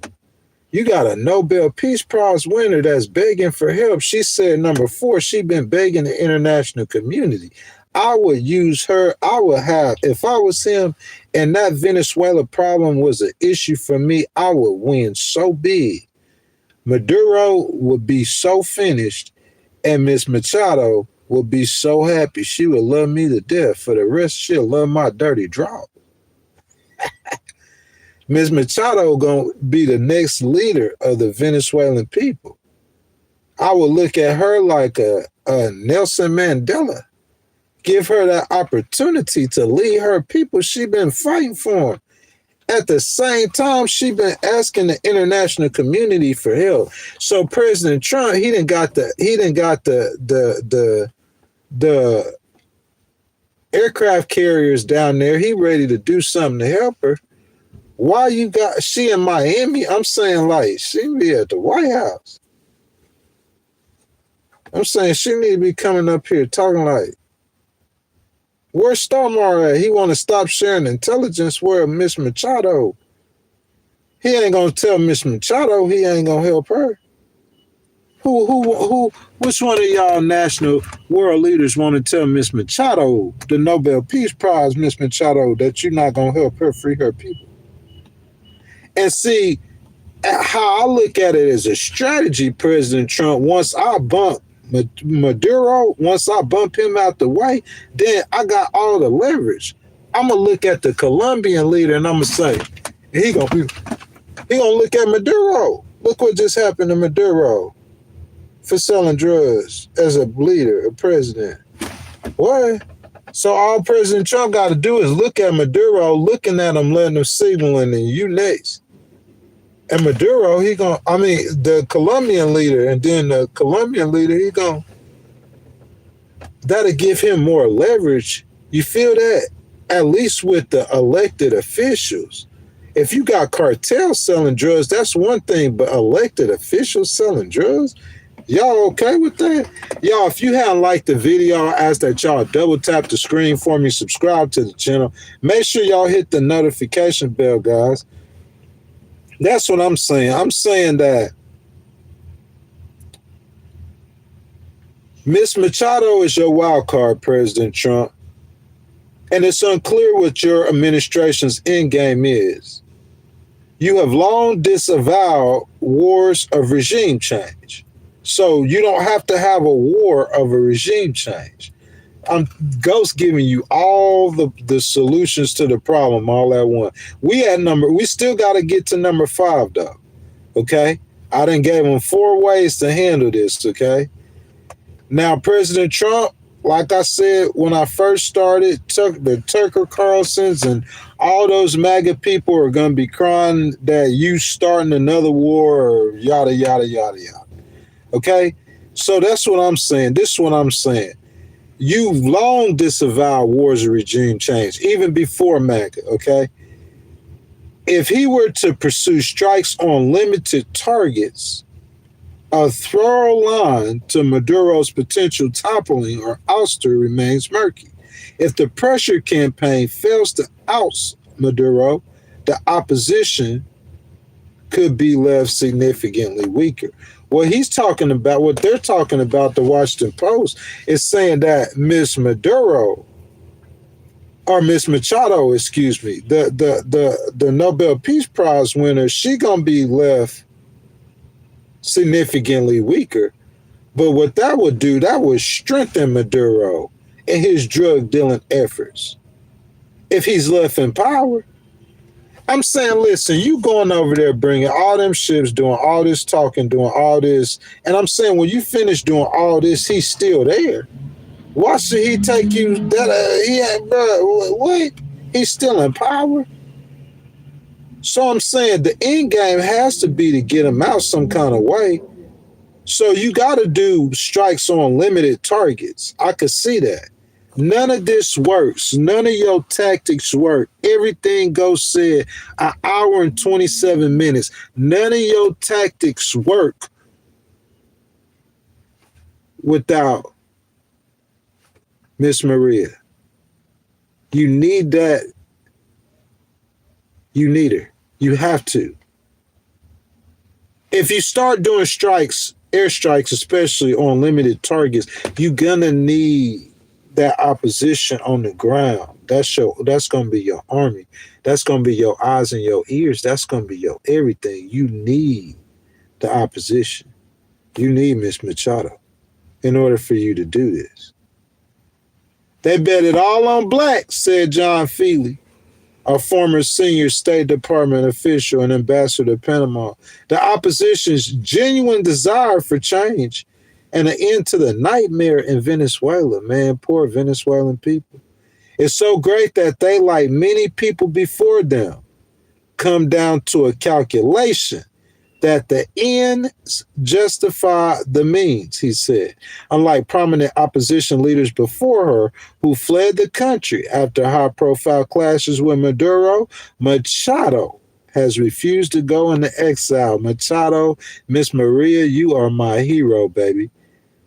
Armando Gonzalez, a former diplomat who ran for president last year after Machado was barred, fled to Spain, where he received asylum.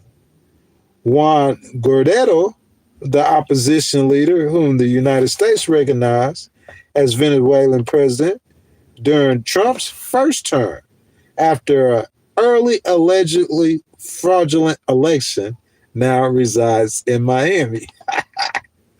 While the opposition is largely unified in the aftermath of last year's election, there have been reports of divisions over Trump's approach, and some analysts have warned those could increase the longer the crisis persists. In more than 11 years of socialist strongman rule, Maduro has overseen economic collapse, widespread human abuses, political repression, and extrajudicial executions. What? Extrajudicial executions. More than 7 million people have fled the country under the government of Maduro and Hugo Chavez before them. And number 5, President Trump, this is the 5th way you keep troops off the ground in Venezuela. Do not start the military strikes until you complete the first 4 steps. Step number 1, connect with the opposition.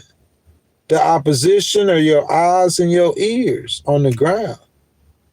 The opposition will be your ground force. Step number 2, come out publicly and support Miss Maria Machado for peace sake.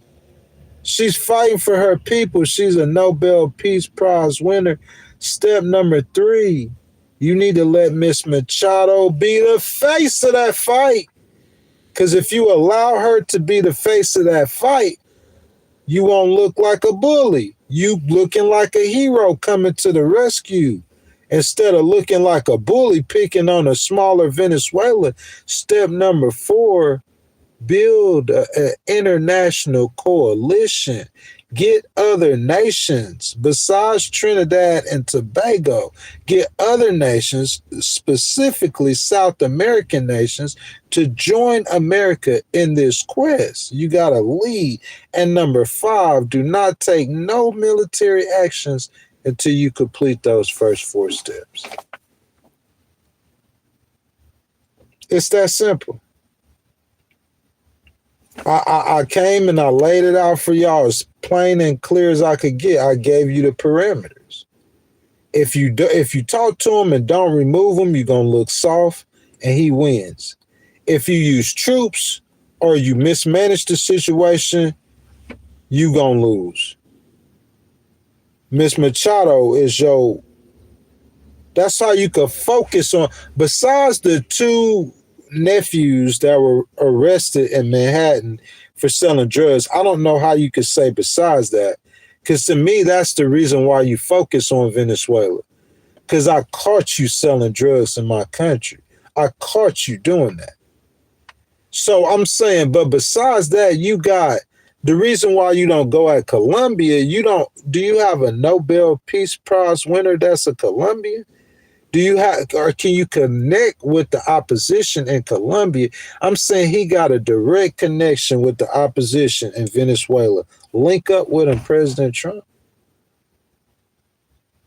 I support actions from our U.S. allies, which also includes diplomacy, toward the dismantling of a criminal organization that is running my country, said David Somansky, a Venezuelan mayor turned opposition leader who has been in exile in Washington since 2017. So he in Washington right now, President Trump, you got the people right down the hall from you, right down the road from you.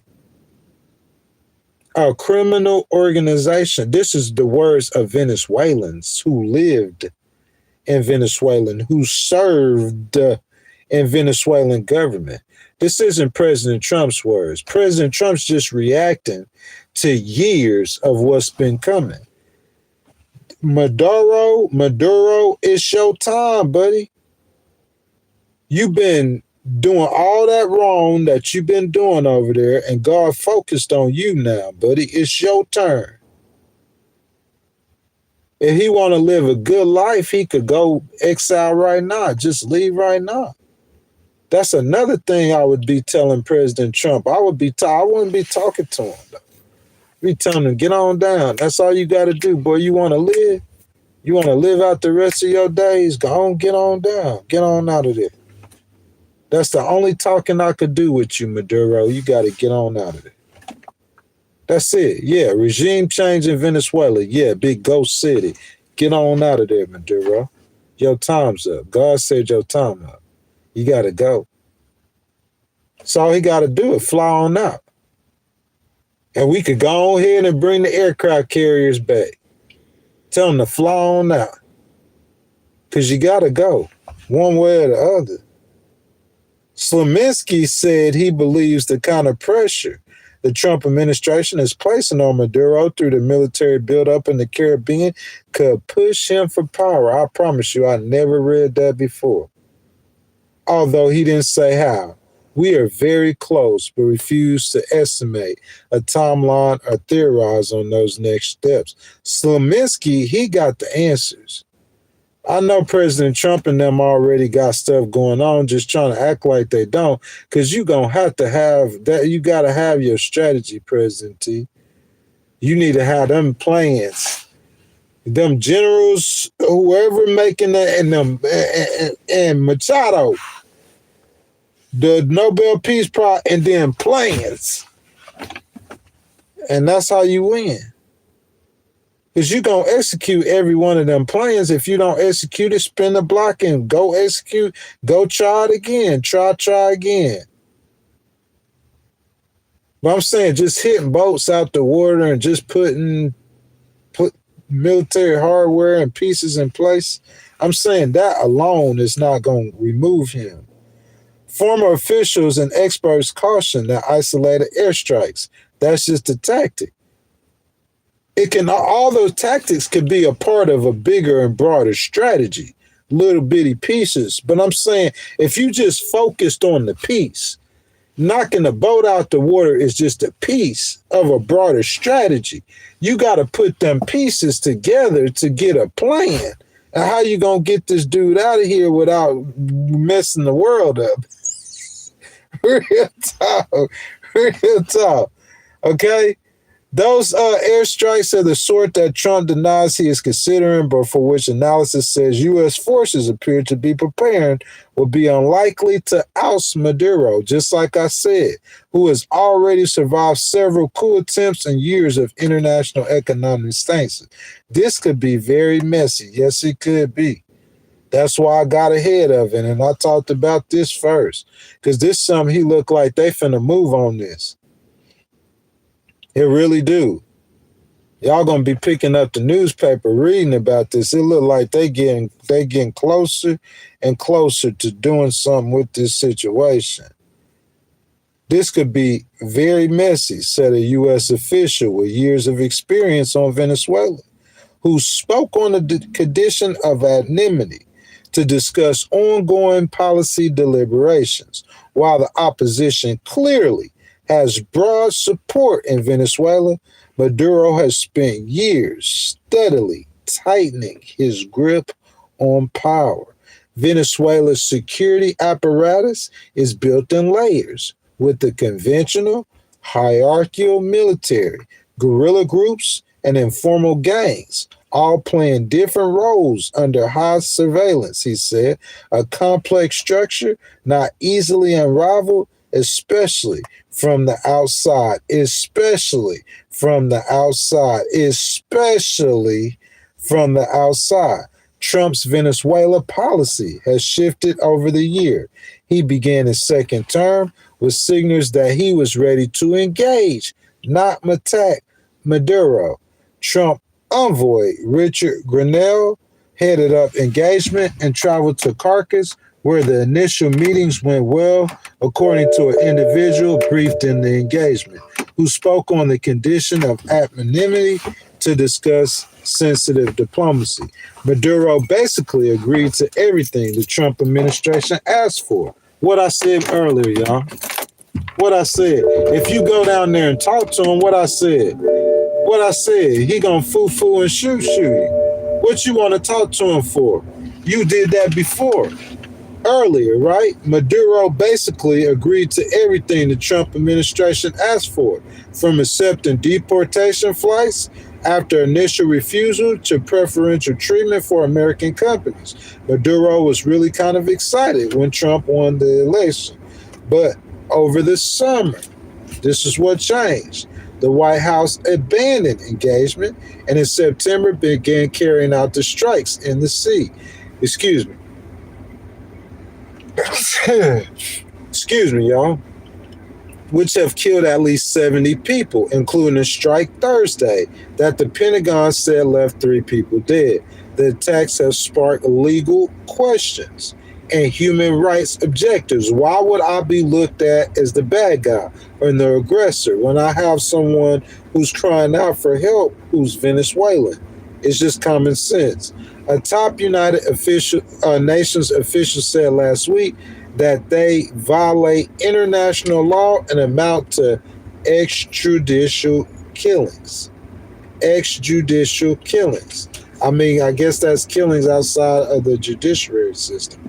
It's unclear what triggered the abrupt policy change or who was most influential in Trump's thinking on the matter, but the individual briefed on the engagement said Venezuela's ex parte opposition and his allies, whom he called the Florida crowd, played a key role. I guess he's talking about Marco Rubio.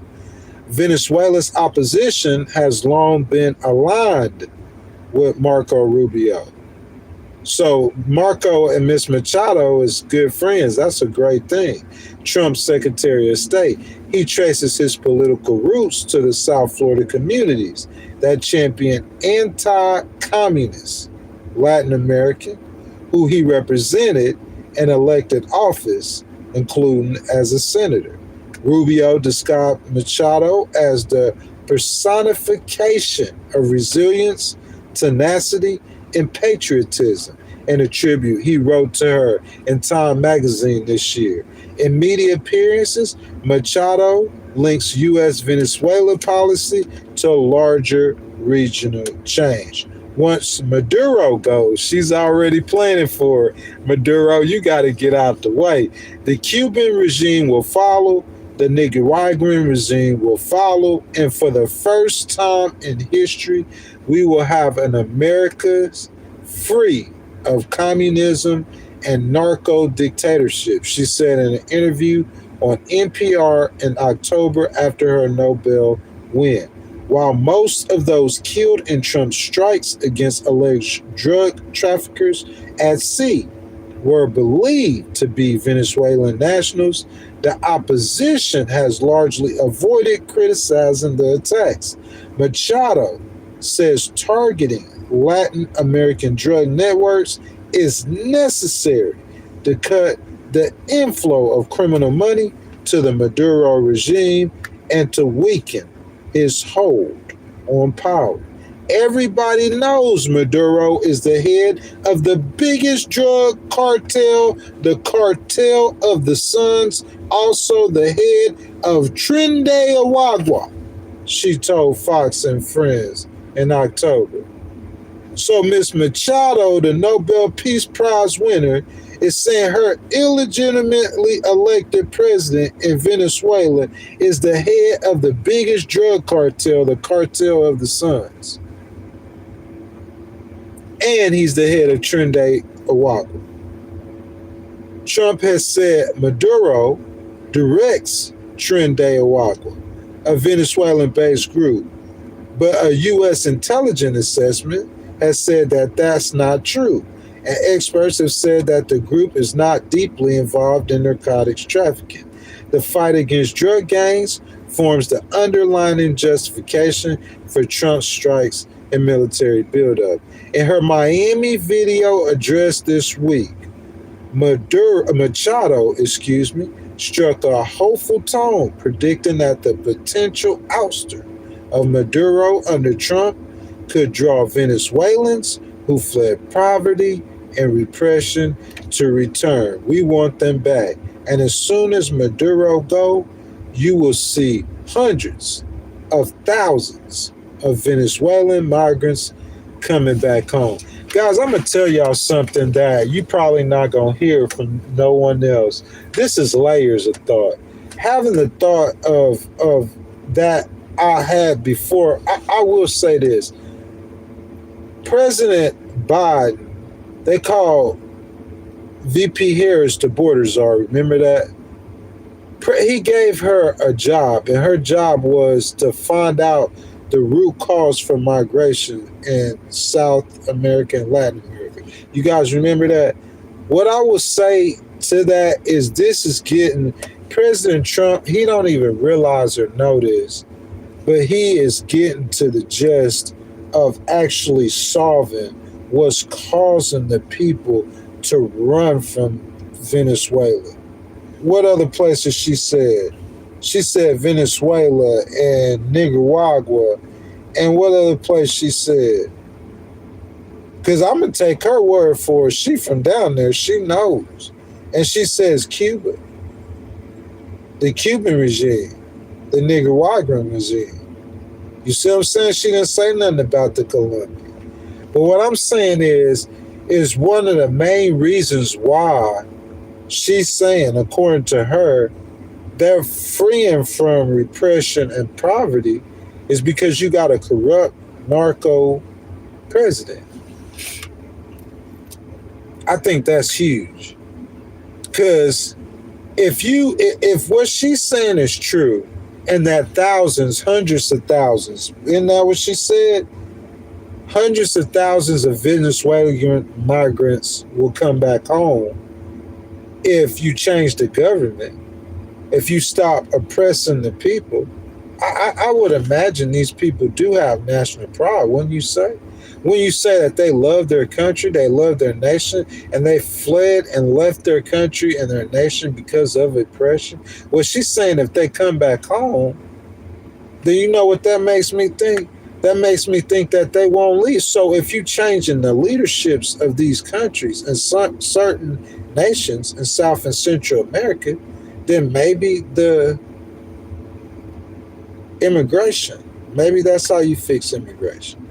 You make them not want to leave in the first place, right?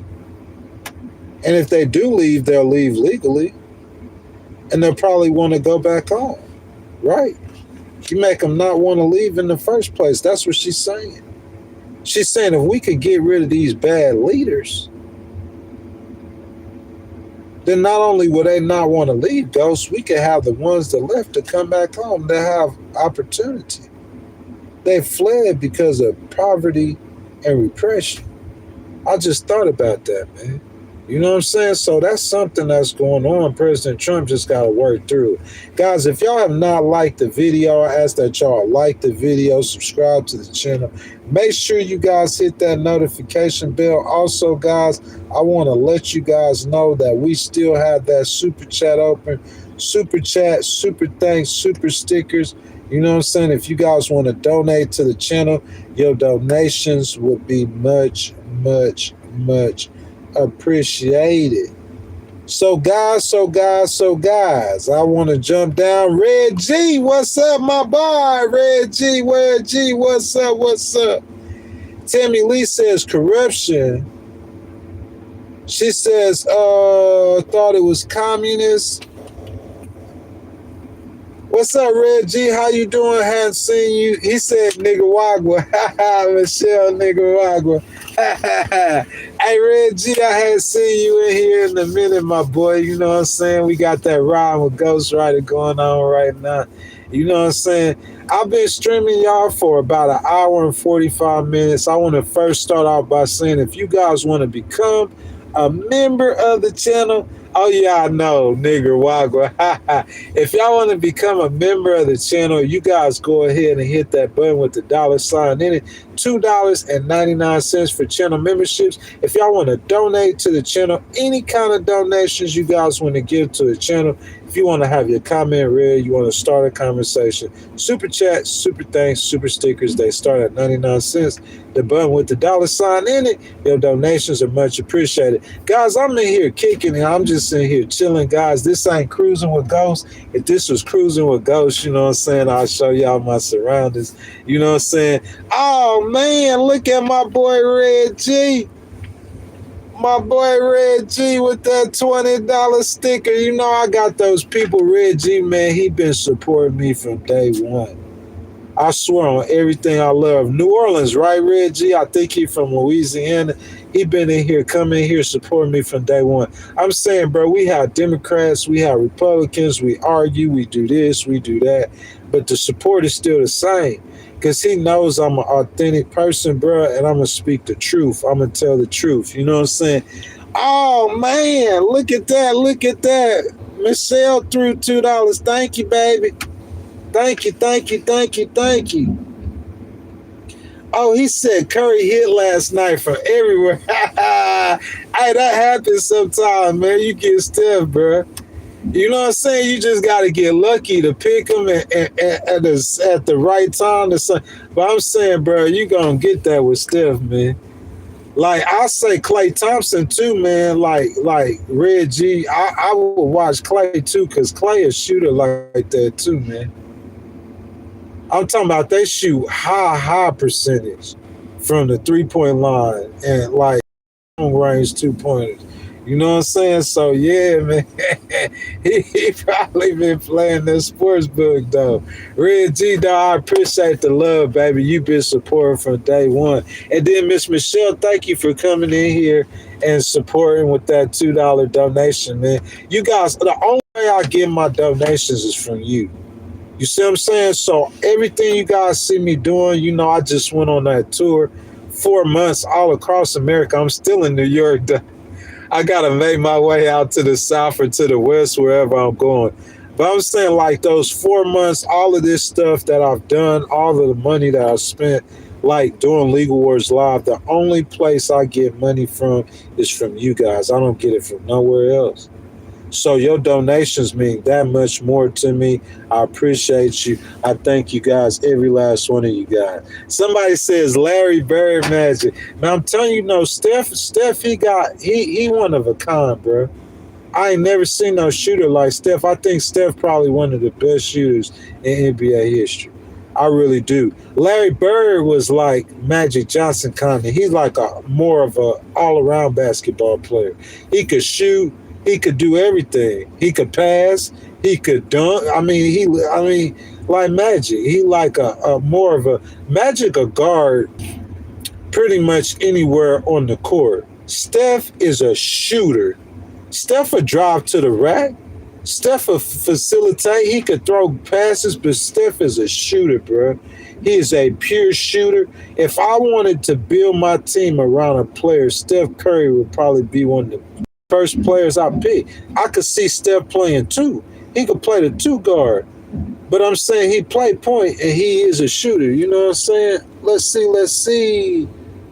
Somebody says get off sports unless you talk about Green Bay. So I hear what y'all saying, the Packers doing good. So the Packers doing good. So who the football team though? We know I hear we talking about Steph. Who the football team in the NFL? If we talking about college football, I gotta talk about Ole Miss, y'all. I have not anybody who knows me really well know that I love the Ole Miss Rebels. I have loved the Ole Miss Rebels from back in the Archie Manning and the Deuce McAllister days. I think on my Instagram, you guys will see I got pictures of myself with Deuce personally. Deuce McAllister played for the New Orleans Saints. Yeah, boy, I love the Ole Miss Rebels. I know y'all see Ole Miss. I know y'all see Big Lane Kiffin. I have been posting about it. I have been posting on Instagram.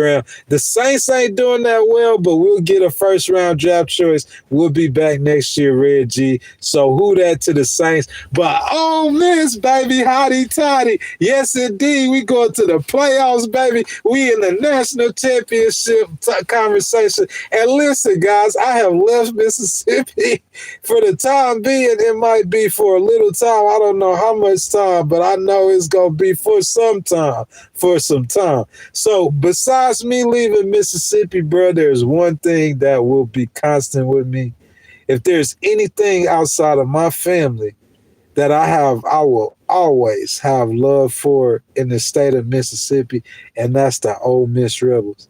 I love that football team since I was a little kid. my whole life, man.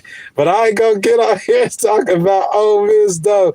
You know what I'm saying? But the Ole Miss do look so good, and the people who know I've loved Ole Miss for a long time, even when they were like just trash, like bags over your head. And Lane Kiffin got them boys down there jumping. So hotty toddy. Look, I don't talk about it, but every Saturday, if I can't watch that game, I'm on that game every Saturday. I watch every highlight of every game. Ole Miss Rebel. Shout out to Lane Kiffin, man. You know what I'm saying? Michael said, "Oh, you remember Deuce McAllister, baby? He played for the Saints, bro. Like, I used to work at a restaurant in Gulfport, Mississippi. It was called Shaggy's. It's on the beach. You could look it up. Real nice restaurant. And whenever Deuce and them will come to Mississippi, bro, they'll come through Shaggy's. And so, like, I just had the opportunity of serving Deuce McAllister, man. But those were the years when I first started liking Ole Miss, like, for real. Like, I was an Ole Miss fan. Back then, I would like Southern Mississippi. I'm an alumni of the University of Southern Mississippi. Back then, I would like Southern Mississippi, Mississippi State, and Ole Miss. But when Archie, I keep saying Archie. Peyton went to Tennessee. When Eli, my boy Eli, when Eli went to Ole Miss, that's when I started liking Ole Miss. And that was the time when they had Deuce McAllister too. So a lot of those Ole Miss, New Orleans Saints ties run together, but Ole Miss definitely my football team forever. And the Saints is my football team forever. I don't care if the Saints only win 2 games this whole year. I just don't post it. I feel like, look, if I ain't posting the Saints, I ain't going to post Ole Miss. Because usually I post them in the same time. So on Saturdays, I posted Ole Miss. On the Sundays, I posting the Saints. But I feel bad because every Saturday you posted Ole Miss and they mopping the floor. They beating everybody, but then the Saints can't beat nobody. So I'm like, if I can't post the Saints, I ain't gonna post Ole Miss this year. But Ole Miss win that national championship. Y'all know I'm going to 5,000. Boy. Hey, they win that now. I'm going to 5,000. Oh yeah, if they win, if Ole Miss win. But I don't see, with the Saints, man, I don't know too much about the Saints. Y'all know how that goes. We gonna be next year on the Saints. So I was like, I ain't gonna really post no football this year, but you better believe every Saturday, every touchdown, Ole Miss has, if I hadn't seen it live, I've seen it in the highlight. Really following them. I'm following the Saints too. The Saints beat Carolina last week. They got a new little rookie quarterback in. We gonna cross our fingers but that just don't look that good, man, this year for the Saints, man. You know what I'm saying? Reggie said he a LSU alumni. LSU, that's right down the street. You know what I'm saying? LSU, that ain't too much different than Ole Miss, really. LSU, you think about LSU, Ole Miss, Mississippi State, Alabama, and Auburn. To me, that's the circle. You got LSU, you got Ole Miss and Mississippi State, and you got Alabama and Auburn. That's a circle. How many miles? From Baton Rouge to get to Starkville, that might be a little time, about 5 hours. But you talking about Starkville to Oxford, and then you talk about Tuscaloosa and Auburn. Bro, that circle, that's like what, a 3-hour circle? And that's like that's the whole SEC. I mean, you put Georgia in there, you throw Tennessee in there, you throw Vanderbilt in there, and then you throw the schools in Florida. All these other schools, Tennessee and Texas and Oklahoma, they just came. I'm talking about when I was a little kid, when I was really into it. You know what I'm saying? I know we play LSU every year. We play Mississippi State every year. We play Alabama every year. We play Auburn every year. We play Vanderbilt every year. And we play Memphis every year. And Memphis ain't even in our division. But those are the schools that we were going to play every year. Ole Miss, you know what I'm saying? Drew Brees, the young Drew Breezy. Hey, look, don't talk about the best quarterback that ever played football in the ever in the history of the NFL. Y'all say it was Peyton Manning. Some people say it was the most accurate quarterback in NFL history was Drew Brees. Drew Brees, the best quarterback in NFL history. Drew Brees, as a human being, a Christian, I'm not idolized, but I looked up to you, man. I got a mad respect and mad love for you, Drew. Real talk, we love you, man. We always love you. We always gonna love you. Sean Payton, the same thing. I went and watched the Broncos play yesterday. Sean Payton don't even coach us no more. He coached for Denver. But for that time, he was in New York. Bro, I done been from here to that phone from Sean Payton. I got all that stuff I post on my Instagram, my Facebook, bro. I used to go to Saints game all the time, bro. Like, you know what I'm saying, bro? Like, real talk, Sean Payton, man, we got a bunch of love and respect for you still, man. You know what I'm saying? That Super Bowl. Gulf South, he said, real Tide, Gulf South down in the South, Roll Tide. Like, Roll Tide, or you say Hottie Toddy, or whatever the Bulldogs say. I don't really Mississippi State, but they from Mississippi, though. And then LSU, of course, you know what I'm saying? Look, I'm from Biloxi. So Biloxi is like right around the street from Baton Rouge. Like, literally like an hour and a half from Baton Rouge. So, you know, and then all like the people we listen to their music and stuff, they all from Louisiana. Reggie. So we got mad love for Louisiana, got mad love for Baton Rouge and for New Orleans, man. That's the culture. It ain't no way I could swing through the state and I wouldn't bump them cities. Baton Rouge and New Orleans. What? That's my city. That's my city. I'm up here like in New York, like for the last 2 months, I'm up here like around New York. Like New York, my city. New Orleans, my city, boy. Real talk, that's my city. You know, that's where I'm from, you know. Somebody said I look like Warren Moon, but I'll be Warren Moon all day. Warren Moon used to have them 5 touchdown passes. Hey, this was before the NFL. Y'all remember before DraftKings and stuff like that? Before fantasy football, Warren Moon used to be a fantasy. I guarantee you, if they had fantasy football back during Warren Moon day, that run and shoot, Warren Moon would have 6 touchdown passes, 7 touchdown passes. I'm dead serious. They'll score 50 points. The Houston Oilers, they'll score 50 points. That boy Warren Moon, that boy had 8 touchdowns. That boy was the truth. Real talk. Y'all talking about that's the old Tecmo Bowl days, boy. That Warren Moon, you got Randall Cunningham. Y'all remember Randall Cunningham, Warren Moon? Who else they had back then? I'm talking about this before Mike Vick days, before you even had black quarterbacks, really. You know what I'm saying? It's way back in the rip, man. You know what I'm saying? Barry Sanders, the best running back to ever play the game. Period. I'll fight somebody for it. It ain't even close. It's not even close. Barry Sanders was the best running back to ever play football. Period. Not even close. They generational talent. And never seen a time. We might not never see a running back as electric and as good as Barry Sanders. He was the truth. He never had an offensive line. He never played for a good football team. He never complained. He was always humble, and he was the best player on the football team at all times. That's the truth. Salute the truth, boy. I'm a sports fanatic. Barry Sanders, the truth, boy. That's like saying Jerry Rice. You ain't got no wide receiver who got better hands than Jerry Rice. That boy catch anything. That's that old school days, bruh. You know what I'm saying? Now you talk about quarterbacks. There's been so many good quarterbacks. It's just Drew Brees. That's my favorite. That's my dude. It ain't no way in the world I'm going to talk about a quarterback being good and not talk about Drew Brees. The man, like, what, he like 5'10", 5'11", 5... I mean, he's short. The most accurate quarter. Look, his arm stayed hurt. So his first year with San Diego, they go to the playoffs. He get hurt. Saints won the quarterback.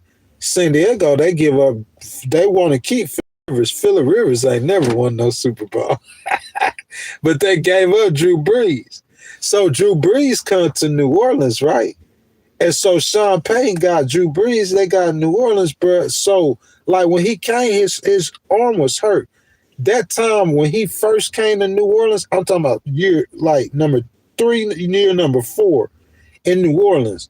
Right, they won a Super Bowl. I'm talking about them Devery Henderson. Y'all remember Devery Henderson? They when he thought of like Joe Horn, them Devery Henderson, Joe Horn days. In them days, boy, bruh, Drew Brees, I don't care what nobody say. Everybody was looking at Peyton Manning until they had to play against the Colts in the Super Bowl and Drew Brees walked the dog on it. That boy Drew, bruh, Drew, that's my dude, though. You talking about that's the city. You talking about that's big New Orleans, boy. That's my boy. Like you talk about anything kind of sports, you bring up like, that's roots. That's where I started. When you talk about a sport, I didn't start in New York. So I'm not gonna like the Giants. Like the Giants, like to me, like for real, the Giants. I ain't gonna hate on them. I'm up here. The Jets. If I go to a sporting game, it's gonna be the Giants or the Jets. Duh. Unless it's the Steelers. That's the Steelers. That's a ride. But the Eagles or the Redskins, those teams are pretty close too. You see what I'm saying? The Knicks. But I'm saying, but if you ask me like who I like, my schools, like. I mean, the school, a bunch of Ivy League schools, Connecticut. I was around Michigan and Notre Dame, but I mean, the rest of the schools, they were like Connecticut and Cornell. Like, I'm talking about real smart, real good school. I ain't Harvard. You can't, like, how you gonna hate on that? But I'm saying, like, where I'm from, like, our school, like, Ole Miss, they play football. Like, even, and basketball. I'm talking about Mississippi. This is like one of the smallest population states in America, but look how good Ole Miss is. Sabit says, I'm a whatever, man. Y'all hating on Big Ghost Rider, man. I've been in here streaming with y'all. I know that for a fact, for hours and 6 minutes. You know what I'm saying? I came in here, I saw, I conquered. Red G, he gave that donation, but the whole point of Legal Wars Live, I want to define this more before we get to 2026, because I think this is going to become a lot more important next year when it's no more vertical live feeds and we stream sharing and we getting ready for those midterms. I think it'll become more important so people to understand what Legal Wars Live is. I give you the news. I'm always going to give you the news. That's one thing you can't say about me, but I'm not a news channel. I'm not a reporter, but I'm going to give you a news story because within that news story is how I'm going to get paid. I'm going to give you analysis on that news story. So that's whether it's Riding with Ghost Rider, Cruising with Ghost Rider, We the People tour, the Texas tour, or the Tax the Rich tour. Whatever content you get from me on the live stream. Okay? I eventually, like I said, by the spring or summer of 26, I'll be in the studio. Maybe before that. But I'm saying until then, while I'm being transit, it's going to be the same thing. You're going to get a news story, and then I'm going to give you the analysis. The analysis that I give you is going to be solving the problem that's in the news. And every news story, regardless of what we talk about, you'll get people on here, they talk about Jeffrey Epstein. You get people coming on live, they talking about all sorts of issues. My issues is solving the problem. So a lot of times I'm not going to be covering Jeffrey Epstein because in my opinion, you can't solve. What problem are we going to solve with Jeffrey Epstein? Release the files. There's no problem in solving that. We're talking about stuff that happened in a dead child molester. There's nothing to solve in Jeffrey Epstein. But I'm saying with that situation in Venezuela, that's a lot to solve. That's big. If you don't play that situation right, that situation could get way out of control, way out of hand. You see what I'm saying? You talk about China, you talk about affordability. Those are the type of things that I talk about. Because when I give you that news story, I could give you a solution with that problem. like we did today with Venezuela. How I give President Trump 5 ways you can avoid American boots on the ground. Because you got a perimeter, President Trump, 2 things. If you don't remove them, you're going to look weak. And if you go overboard and you use American troops on the ground and you go overboard with it, you still going to lose. So I think the way you handle that is the way I told you, the 5 ways I told you to handle it. That's how I do it, guys. I give you a news story and a solution to that problem that's in the news. That's Legal Wars Live. So that's why because I don't do a lot of content that other people do. Because look, there's a girl, I think her name's Tara, okay? Like, first of all, I think she's gorgeous. I think she's a good reporter. The only thing she really talks about is like the Jeffrey Epstein stuff. She's not being hateful or spiteful to President Trump. She's not one of those kind of reporters. I think she used to work for like a network or something. I watch her like a lot. Like, I just like her, not just in because I'm the Jeffrey Epstein stuff is just a reporter. I like her. What I'm saying is I see him talk about stuff that I listen to, and I'm aware of the story. Like I'm very versed in the Jeffrey Epstein story. But what I'm saying, the reason why I don't talk about it and I don't report on it, because I don't feel like there's no problems in that story to solve. If there's a big news story or event that happens, like P. Diddy or some story like that, I'll do 1 or 2 things about it. Just give you my thoughts and my opinions once I hear about it. You know what I'm saying?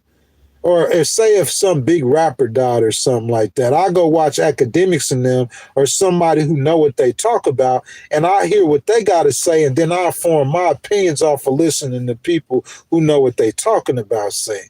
But what I'm saying is me coming to give my opinions or my views, the stuff you get from me that's original. That's most of the news stories, my thoughts that I'm covering, that I'm thinking that people, that's why I always say the business of America. Whatever you could think that the thing that America needs to focus on, that's what Ghost is going to talk about. So President Trump did Israel. He put that focus on Israel. He went over there. He solved that problem. He got focused on Ukraine. He's working on that problem. And I think the domestic policy, though, right now should be business number 1. That's what he's talking about. That's what he's addressing, affordability. I thank God for that election. That election allowed him to get focused and zoned in on affordability, because that's a big problem. And before that election, those elections, he wasn't as focused or zoned in. But affordability and the issues in America should be business number 1. But I know, and we're going to talk about that tomorrow at 7 a.m. Eastern. We're going to be talking about affordability. You know what I'm saying? And President Trump and the $2,000 and lowering tariffs on American goods. You know what I'm saying? So we're talking about all of that tomorrow. But I'm saying, I know this Venezuela situation is going to become, I have a sense that they're finna be acting on this within 30 days or less. They're going to ramp it up. It's working its way to becoming whatever it's going to become. So that's why I went ahead and jumped in and covered that, gave my 2 cents, being a patriot. Red G came and donated, so, I really talk that bad. Miss Michelle, y'all donated too. Where's she at? I'm gonna add her as a moderator. If they come and donate, you know what I'm saying? I ain't gonna really say nothing too much, Let's see.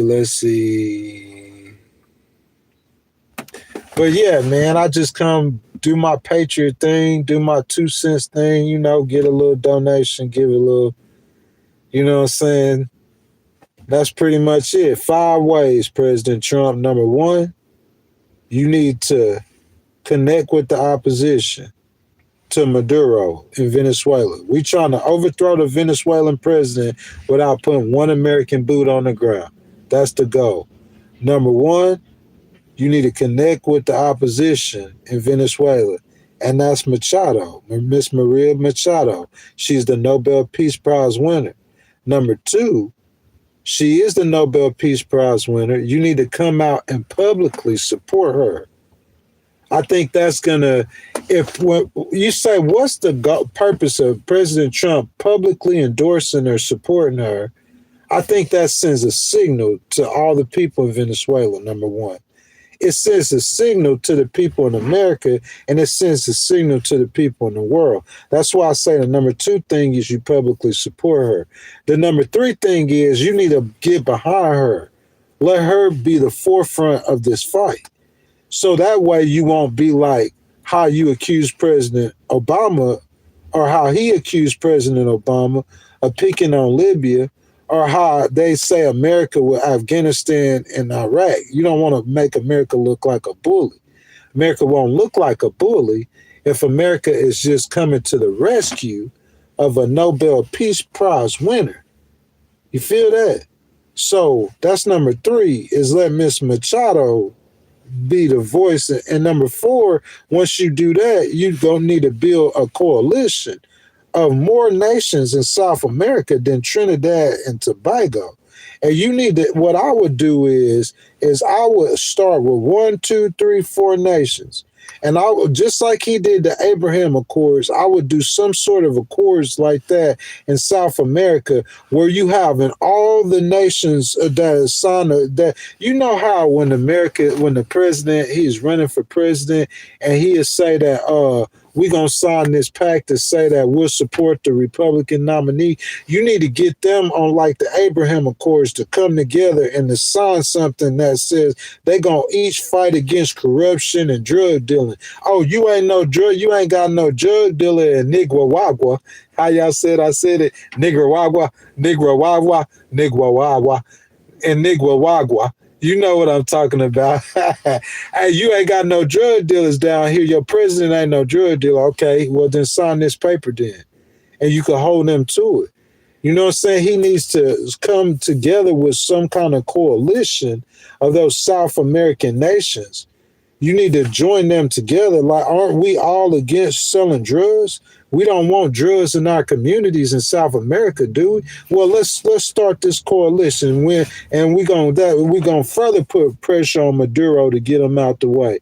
And number 5 is don't do none of the 4 steps. Don't take no military action before you run them steps. You already know they got Machado, the Nobel Peace Prize winner, Miss Maria. I call her Miss Maria. I like Miss Maria. Miss Maria already in America. Connect with her. Number 2, publicly come out and support her. That's number 2. Number 3, let her face. You could fall back. Let her face go in front of that aircraft carrier.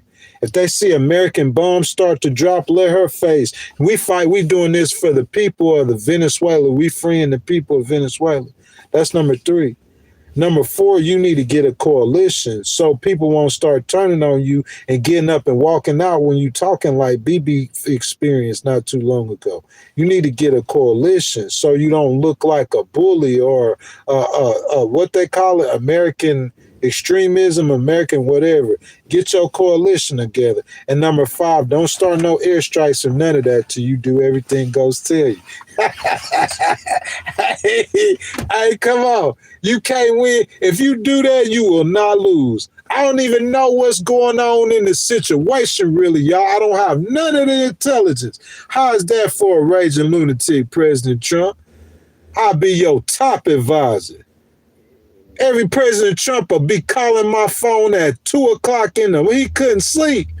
Anytime he had a problem, he'd be on the phone with me. I'll be his top advisor. I'm talking about I don't even know what's going on. I could just sit down for 30 minutes and think and just bam, I'll solve a problem just like that. You ask my mama, I used to take stuff and put it back together. The problem is in my head. It's in my head. You just got to connect certain pieces. Look, he holding on to power. Everything in place to get rid of him is already in place. You got a woman who the people probably like better, who been talking about how sorry he is. Everything to get rid of him. He just got control of the men with guns. And that's how he's staying in power.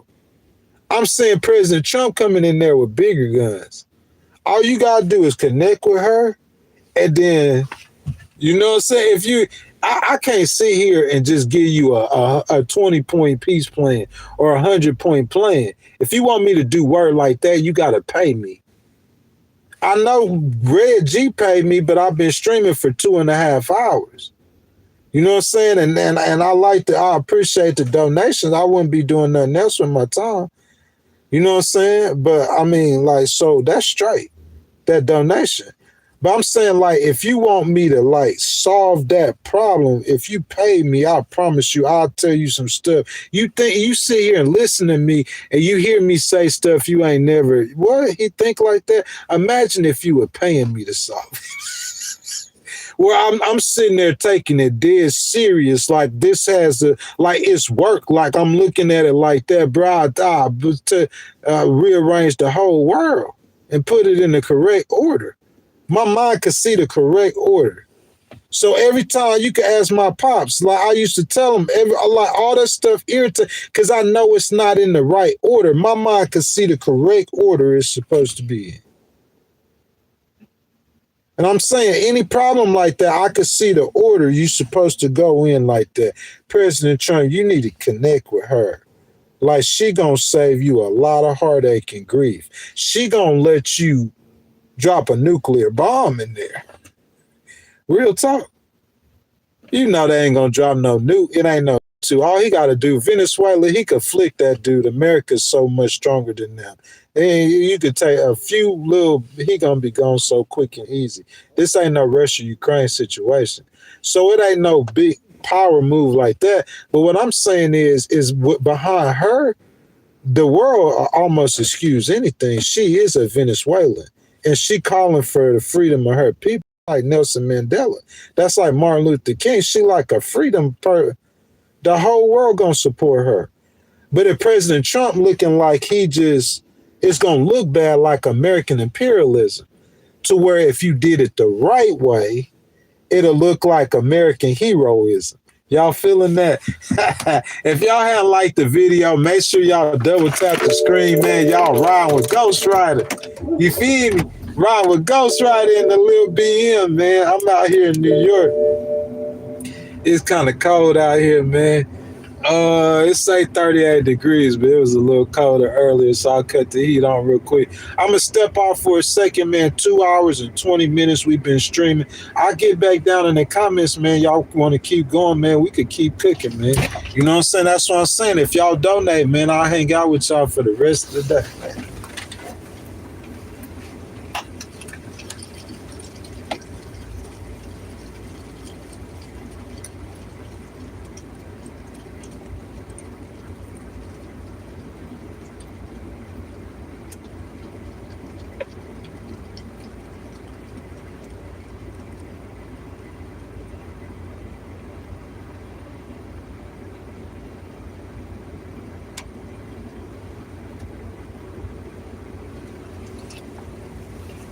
All that time I spend by myself, though, it's in times like those and moments like those where I could get the knowledge that I need to get. Y'all see what I'm saying?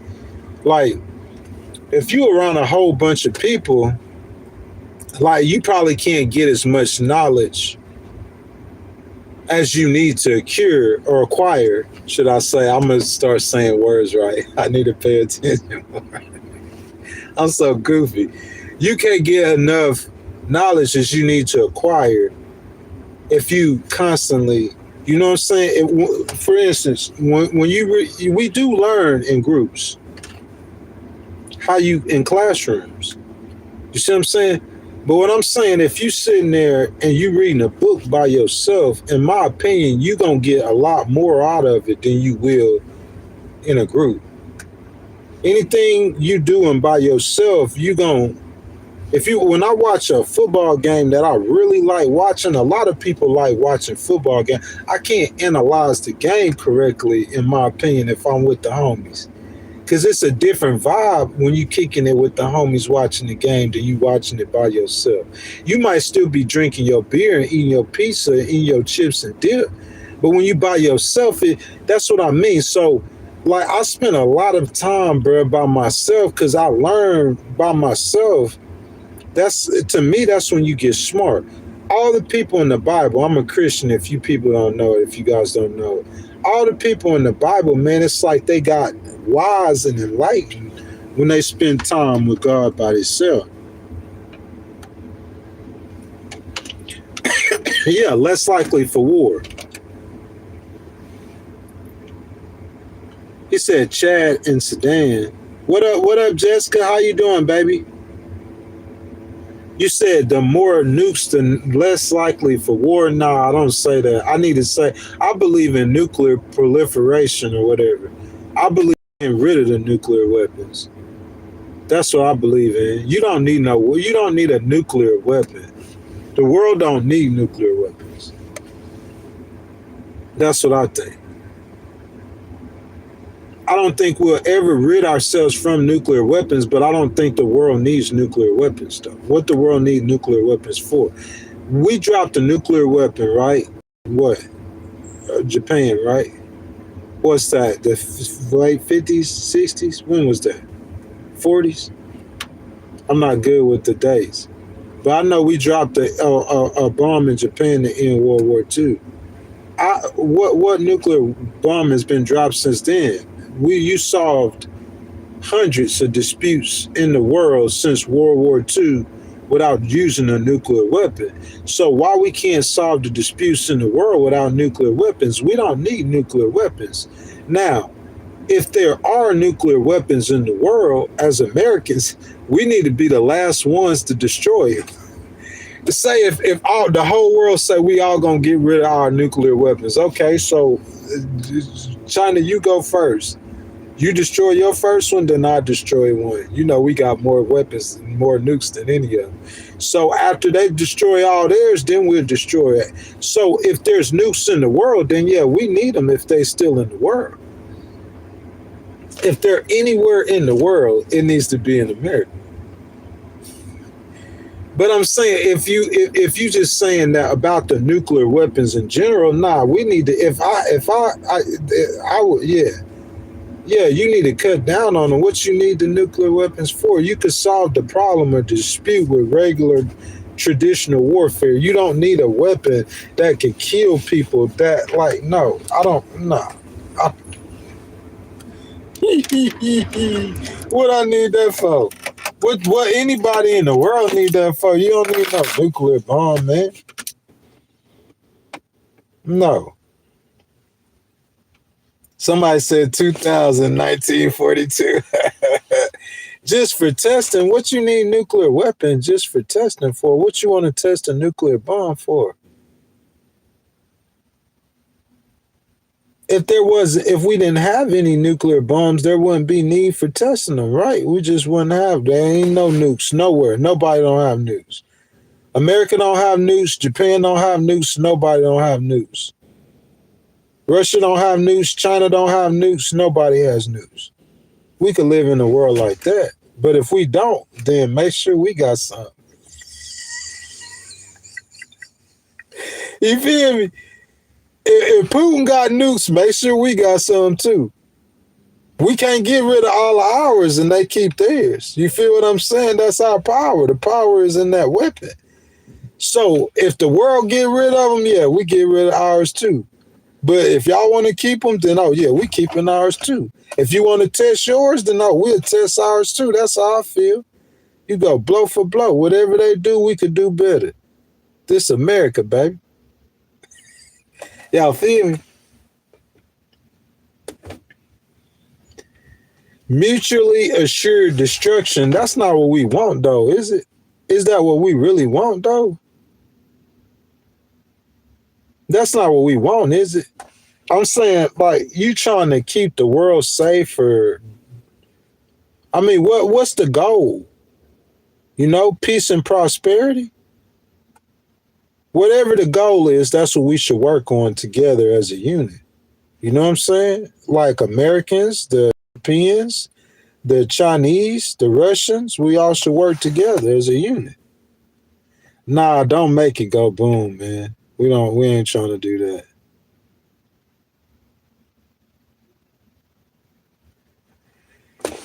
Okay, so Joe says it's what keeps the nukes from going off. I mean, you gotta be strong, man. What can you say, Joe? You gotta be strong, man. I mean, they got nukes, you gotta have nukes. That's whatever keep them from going off, that's what you gotta do. You know what I'm saying? Unfortunately, sometimes it be like that, but that's just how it be. Guys, this big Ghost Rider, man. You know what I'm saying? I've been streaming with you guys for 2.5 hours today, man. I really enjoyed myself. You know what I'm saying? I came, I saw, I conquered, man. I gave y'all all the news, the content. You know what I'm saying? I feel like with Legal Wars Live, I just try to give advice. Basically what it is just advice, political strategy to whoever could use it for their good and for the betterment of the people. All of us, me, you, we the people. That being said, man, I am a Christian. I heard somebody say something about a radical religion the other day. You think believing in God is radical, then you don't have no. If you believing in God is radical, then it's like you driving a car without a map. You on a destination where you don't even know where you going. If you don't believe in God, what do you believe in? Nothing else makes sense. How we get here? What's going to happen when we die? What's the purpose of life? God is what holds it all together. God is not radical. Okay? So you could say a religion can be radical. Yes, a religion can be radical. Can a belief be radical? I guess it possibly can be if it's different than other beliefs or that much different. But I'm saying the harm comes in acting on the beliefs.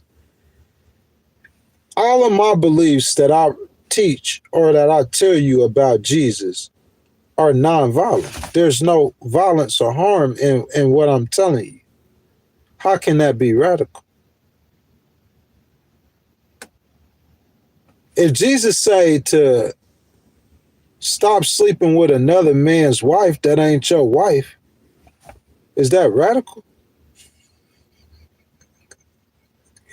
If I say that if you keep sleeping with that man's wife that you sleeping with, you're going to pay a penalty for that. Is that radical? That's radical? You know you ain't supposed to be sleeping with that man's wife. You don't need Jesus to tell you that. You know that's wrong. 99% of the stuff we do in life, we know wrong, and we going to try to act like, what? I don't get it, man. But somebody say it's not radical. Me telling you that Jesus suffered, bled, and died for your sins is not radical. It's true. I'm giving you an answer. It's truth, man. That's facts. And I believe that. I don't preach or teach my religion to or what I believe. Good morning, Brian C. I appreciate that donation, Mr. Brian. Good morning. Good morning. I don't, Brian, say or teach to the point to where it's like when somebody's saying radical, it's like I'm saying like we gonna come run a building into your plane into your building or something because you don't believe like us. That's not what we teaching. Jesus taught complete different. He taught nonviolent. So you say a radical religion, I'm saying just don't get no religion that this preacher over here, because what I'm telling you about Jesus ain't teaching to go and slap no transgender person in the mouth. Jesus ain't teaching you to go hate no transgender person. So how is this religion, how is it radical? When Jesus telling you to love him, that's something that you might not get from nowhere else. Nowhere else, no one else might be telling you to do that. President Trump might not be telling you to do that. The Buddhist religion, ain't nobody nowhere, but Jesus said to love him. So how is that radical? If I say I'm not a gay person and I don't believe two men should be married, And I turn to that person that's married to a man, Brian C., and I'm looking at him sideways and long ways like I want to say or do something. You know what Jesus told me to do? Jesus said to love him. What? Huh? Oh, so you mean I can't? Nah, Jesus said, nah, you can't do none of that. He said you could sit back and you could love him. A new commandment that I give unto thee, that you love one another. What? How is that radical? I go across the street, I see a homeless person over there and they hungry. What Jesus told us to do, Brian C? Jesus said to feed them. Jesus wants you. Jesus took that bread down. He turned and made. Jesus make you get your last up to him. Feed him. What? How is that radical? The presentation that some men present Jesus is radical. Yeah, I hear about these preachers all the time. I hear about Tucker. Is it Mark Levine? Tucker fighting with this preacher and this one doing all of that to me is irrelevant. All you need to tell them about is the blood of Jesus, and that's going to solve all of that. He talking about is President Trump this and President Trump that. President Trump and the blood of Jesus are two totally different things. They're not nowhere close to the same. I think that's the problem. Y'all mixing the politics with religion and salvation. They ain't got nothing to do with the U.S. government. Jesus told them to render unto Caesar's what is Caesar's. And what by Caesar he mean was the U.S. governments belong to the U.S. government. And he said render unto God what is God's, and what belongs to God is God's. I think the problem I see with a lot, y'all be combining stuff that don't need to be or meant to be combined. And that's why Tucker, he arguing with a preacher. This dude, he a Christian leader? Yeah, and they having a political argument. Preacher don't need to be in no political, that preacher need to turn around to Tucker and tell him something about the blood of Jesus. If you a preacher, that's what you need to be talking about, the blood of Jesus. You need to, I love you, my brother. Where I'm wrong at? If you a Christian, that's y'all talking about y'all both. This a preacher and this other one a Christian, but y'all fighting about. That's what I'm saying. My view of God, I see what you're saying. So Jim Jones told people about God, and that's Jim Jones. Y'all know Jim Jones? Yeah, he's very radical. But who else told people about God that I could tell you that you would say? The Pope tell people about God. I could tell you a bunch of people tell people about God. It's the presentation. So you saying a radical religion, everybody believes in God, right? The majority of the world believes in some kind of higher form or power, right? Everybody believes in God, right? Some kind of powerful more than you, right? Everybody, some kind of something, right? It's the presentation. That's what it's about. So you can't tell me I have a radical religion. You could just tell me what you hear me say before. It sounds like other people who were radical, they believe that too. You can't even say the Muslims. I guess you can say the religion is radical, but what make it radical is when they start jumping out of planes. Or not jumping, or running planes and running into doing kamikaze stuff. It's the actions that's going to make it radical. You can have radical thoughts. These thoughts are drastically different than those thoughts. So those thoughts are radical. Okay, radical thoughts. But I'm saying it ain't, the action is what makes it where you can notice when somebody's radical. So I'm going to tell you about Jesus, and I'm going to tell you Jesus suffered, bled, and died on the cross for your sins. But how is that radical? That's not a radical religion. You either believe that or you don't.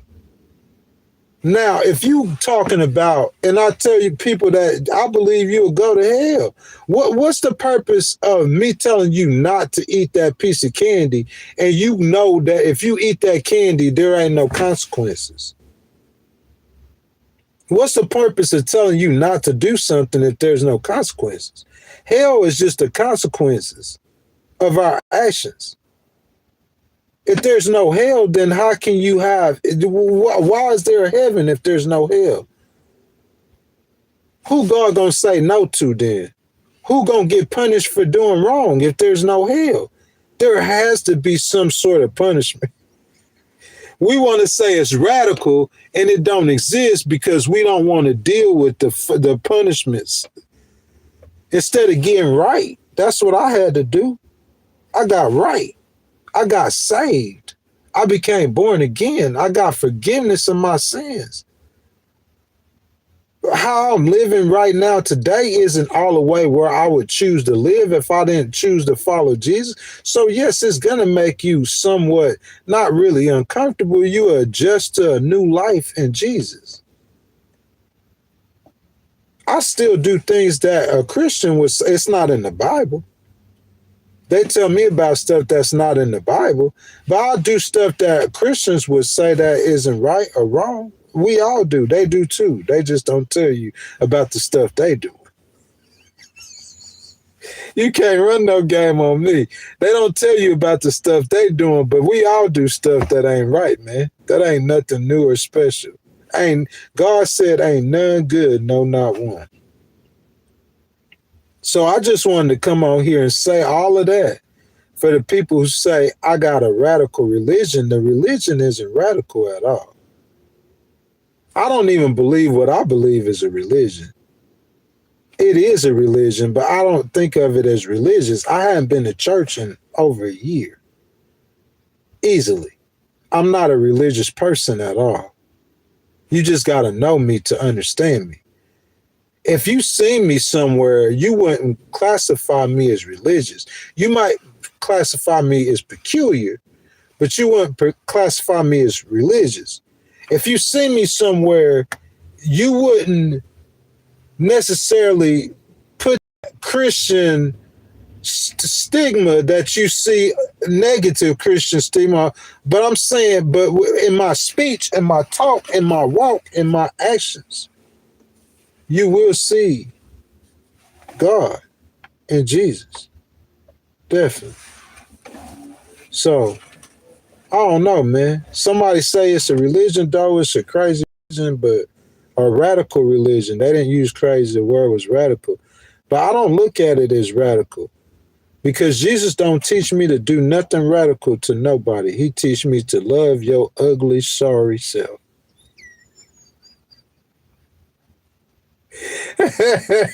Even when I don't want to love you, Jesus told me to love you. You know what Jesus told me to do to my enemies? He didn't tell me to crush them. He told me to forgive them. He told me if I see my enemy hungry, he said to feed my enemy. How is that radical? Let me say that to you one more time. Jesus told me if I see my enemy hungry, to feed my enemy. That's not radical, man. Ain't nothing about that radical. The way people present it is radical. The way certain Christians live it is radical. But that's their presentation. Don't hold that against God, because you know some Jim Jones preacher that he kind of crazy. He kind of Looney Tune. He kind of Looney Tune. And you know a preacher like that, so you saying that, oh, he talk about God, the devil, and hell, then that's radical religion. It's not radical. You can have the answers, the roadmap, the answer to peace in that knowledge. It's just how you use that knowledge, how you apply that knowledge, and how you present that knowledge. But when I present the knowledge of Jesus, I'm going to present it in love because he loves you. And at the same time he loves you, you have to accept that love, because if you don't, then you're going to be on the other side of his love. So if it's not radical, what you want me to call it? If I'm on the other side of my mama's love, what is that called? The other side of love. What's on the other side of love? Oh, I don't know, Ghost. You want to go find out? It don't sound like it's something good. Do it. So the other side of love, you gotta accept God's love, because if you don't, it's the other side. So instead of me saying the other side and try to break all that down, I just say hell. That's the other side of God's love, is damnation and despair. Because within God's love is hope and it's salvation. It's within Jesus. That's God's love, man. You know what I'm saying? That ain't nothing about me telling you that Jesus loved you and he died for you and you need to repent of your sins. You need to stop doing wrong and doing right. What about that is radical? At least I don't pull an aircraft carrier outside. That's how President Trump doing. He telling Maduro, you need to stop doing wrong and doing right. You think Maduro gonna listen to him? No. So he pull an aircraft carrier upside. That's the wrath of God on him. So that's all I'm saying is you need to stop doing wrong and doing right and do right. What's radical about that? People tell me that all the time. I didn't think that's radical. They tell me that all the time. Even as a Christian, you get told that. What? Yeah. Doing wrong? Yeah. I'm a Christian. I'm saved. Yeah. As a Christian, you get corrected. So I'm saying if you ain't never accepted Jesus in your life, don't knock my presentation if my presentation is right. If I'm not telling you that Jesus hates you and out to get you or trying to do, I ain't telling you none of that. My presentation is right. So don't tell me my religion is radical. Tell me what you heard them talking about Jesus. They crazy. Ghost, I heard them people over there talking about Jesus and they nut jobs. Because everybody you hear talk about Jesus is not a nut. So don't tell me my religion radical. Just say them people talk about Jesus and they radical and they nuts. Because Ghost ain't radical and a nut in what he believes. I'm very balanced. It's a freedom and a choice to believe and choose to pick in Jesus or not Jesus. It's a freedom and a choice to tell you every day that this is the day that the Lord has made. Regardless of what the devil sends at me, I will rejoice and be glad in it, man. That's my time. Y'all, 2 hours and 45 minutes. Almost 3 hours I've been in here kicking it with y'all, man. I got to get on down. But I will tell y'all tomorrow morning, Lord willing, 7 a.m. Eastern time, same spot, same place. We're going to switch the conversation. We're going to talk about the economy, but it's the same thing. It's a news story and it's analysis. And with the analysis is going to be problems. And I'm going to tell you how to get to the better solution through the problem. Work through the problem. I'm not the only problem fixer or solver in the world. The world is full of them. I'm just one of them. I'm a litigator, and I'm one of the best that you're going to meet. And I say that humbly.